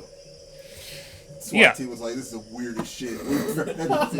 Well, I mean, that's people. Again, you get people like the fucking Tiger King, and who just sells these like animals, and you can buy them and things like that, and then they're cute and all that, but once they become adults, they're just like. That's why 6 Feet Roy been training fucking tigers all of his life, and then fucker gets mauled Yep. by one because it's like pissed off and they get protected, and then. Tiger remembered it was a tiger. Right, and the guy didn't. I mean, he was like, "Don't kill the tiger." Like he's on his fucking deathbed, like eating through tubes, and he's like, "Don't kill the tiger." And it's like, What? That's what. No. but I mean, yeah, there's and it's crazy. I mean, it's like Tyson had a tiger. Yeah. Yeah. Like, and for me, it's always like ostriches are scary as shit too. Like like those things run fast and they're like 9 feet tall. I mean, I love headbutting shit. Big old mace head. Like I'm not. No. Yeah, but again, people don't respect nature, man. Not every cute, cuddly animal is cute and cuddly. It might look it. I saw a video. where a lioness opened the door of a car, and I was like, nah, Oh. nah, fucking Animal Safari. Like, thing was just like, let me talk to you for a second. Like, There was an old lady who just recently got killed on a safari. She got mauled by an elephant, I believe. Like old woman, and like elephant just like The elephant was like, "No, fuck you." What did she do? I'm the wrinkly one, bitch. your time is done. I mean, but I mean, like, you know, I've seen videos where people go on a safari and they go out into the fucking savannah, and there's a bull elephant that's like protecting its herd or whatever, and like they're like. I've seen like they got like a van or like a tourist like bus got too close to one, and the fucking bull elephant just charged they're just lifting this thing in the air, and people are inside of it, and these things like, and they're trying to basically like get this thing not interested in beating up this fucking truck anymore, and it's just like it's like the scariest shit. I mean, I'd be like. I'd be in that safari. I'd be like, "What the fuck? No." I'm like, but I mean, there's like, there's very little desire of me wanting to go on these safari with wild animals that can potentially just fucking maul you to death. I'm just like, no, I'm good. I mean, I'm fine with being in an enclosure and all that I mean, you know, now you guys are in fucking Jurassic Park right now, so good luck with those fucking dinosaurs. Alright, thanks, Chad. Thanks for the game. Thanks for dinner. I forgot to play the music in the beginning. Dun, dun, dun, dun, dun. You guys got into the gates now of Jurassic Park. I was almost expecting the soundtrack from like Avatar when he's in the jungle. Thanks for the game, Chad. Thanks, Chad. Yeah.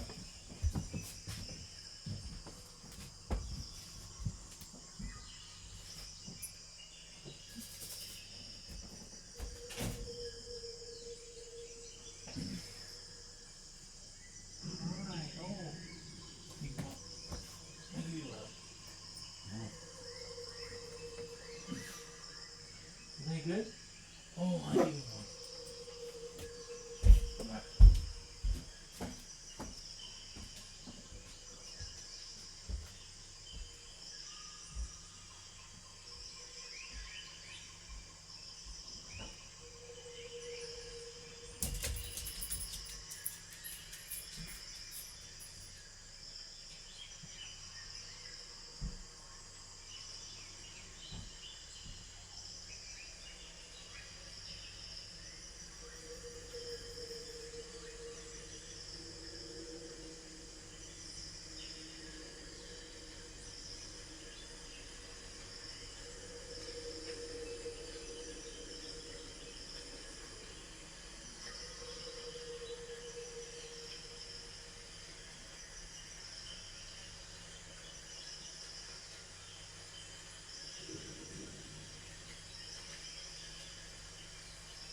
You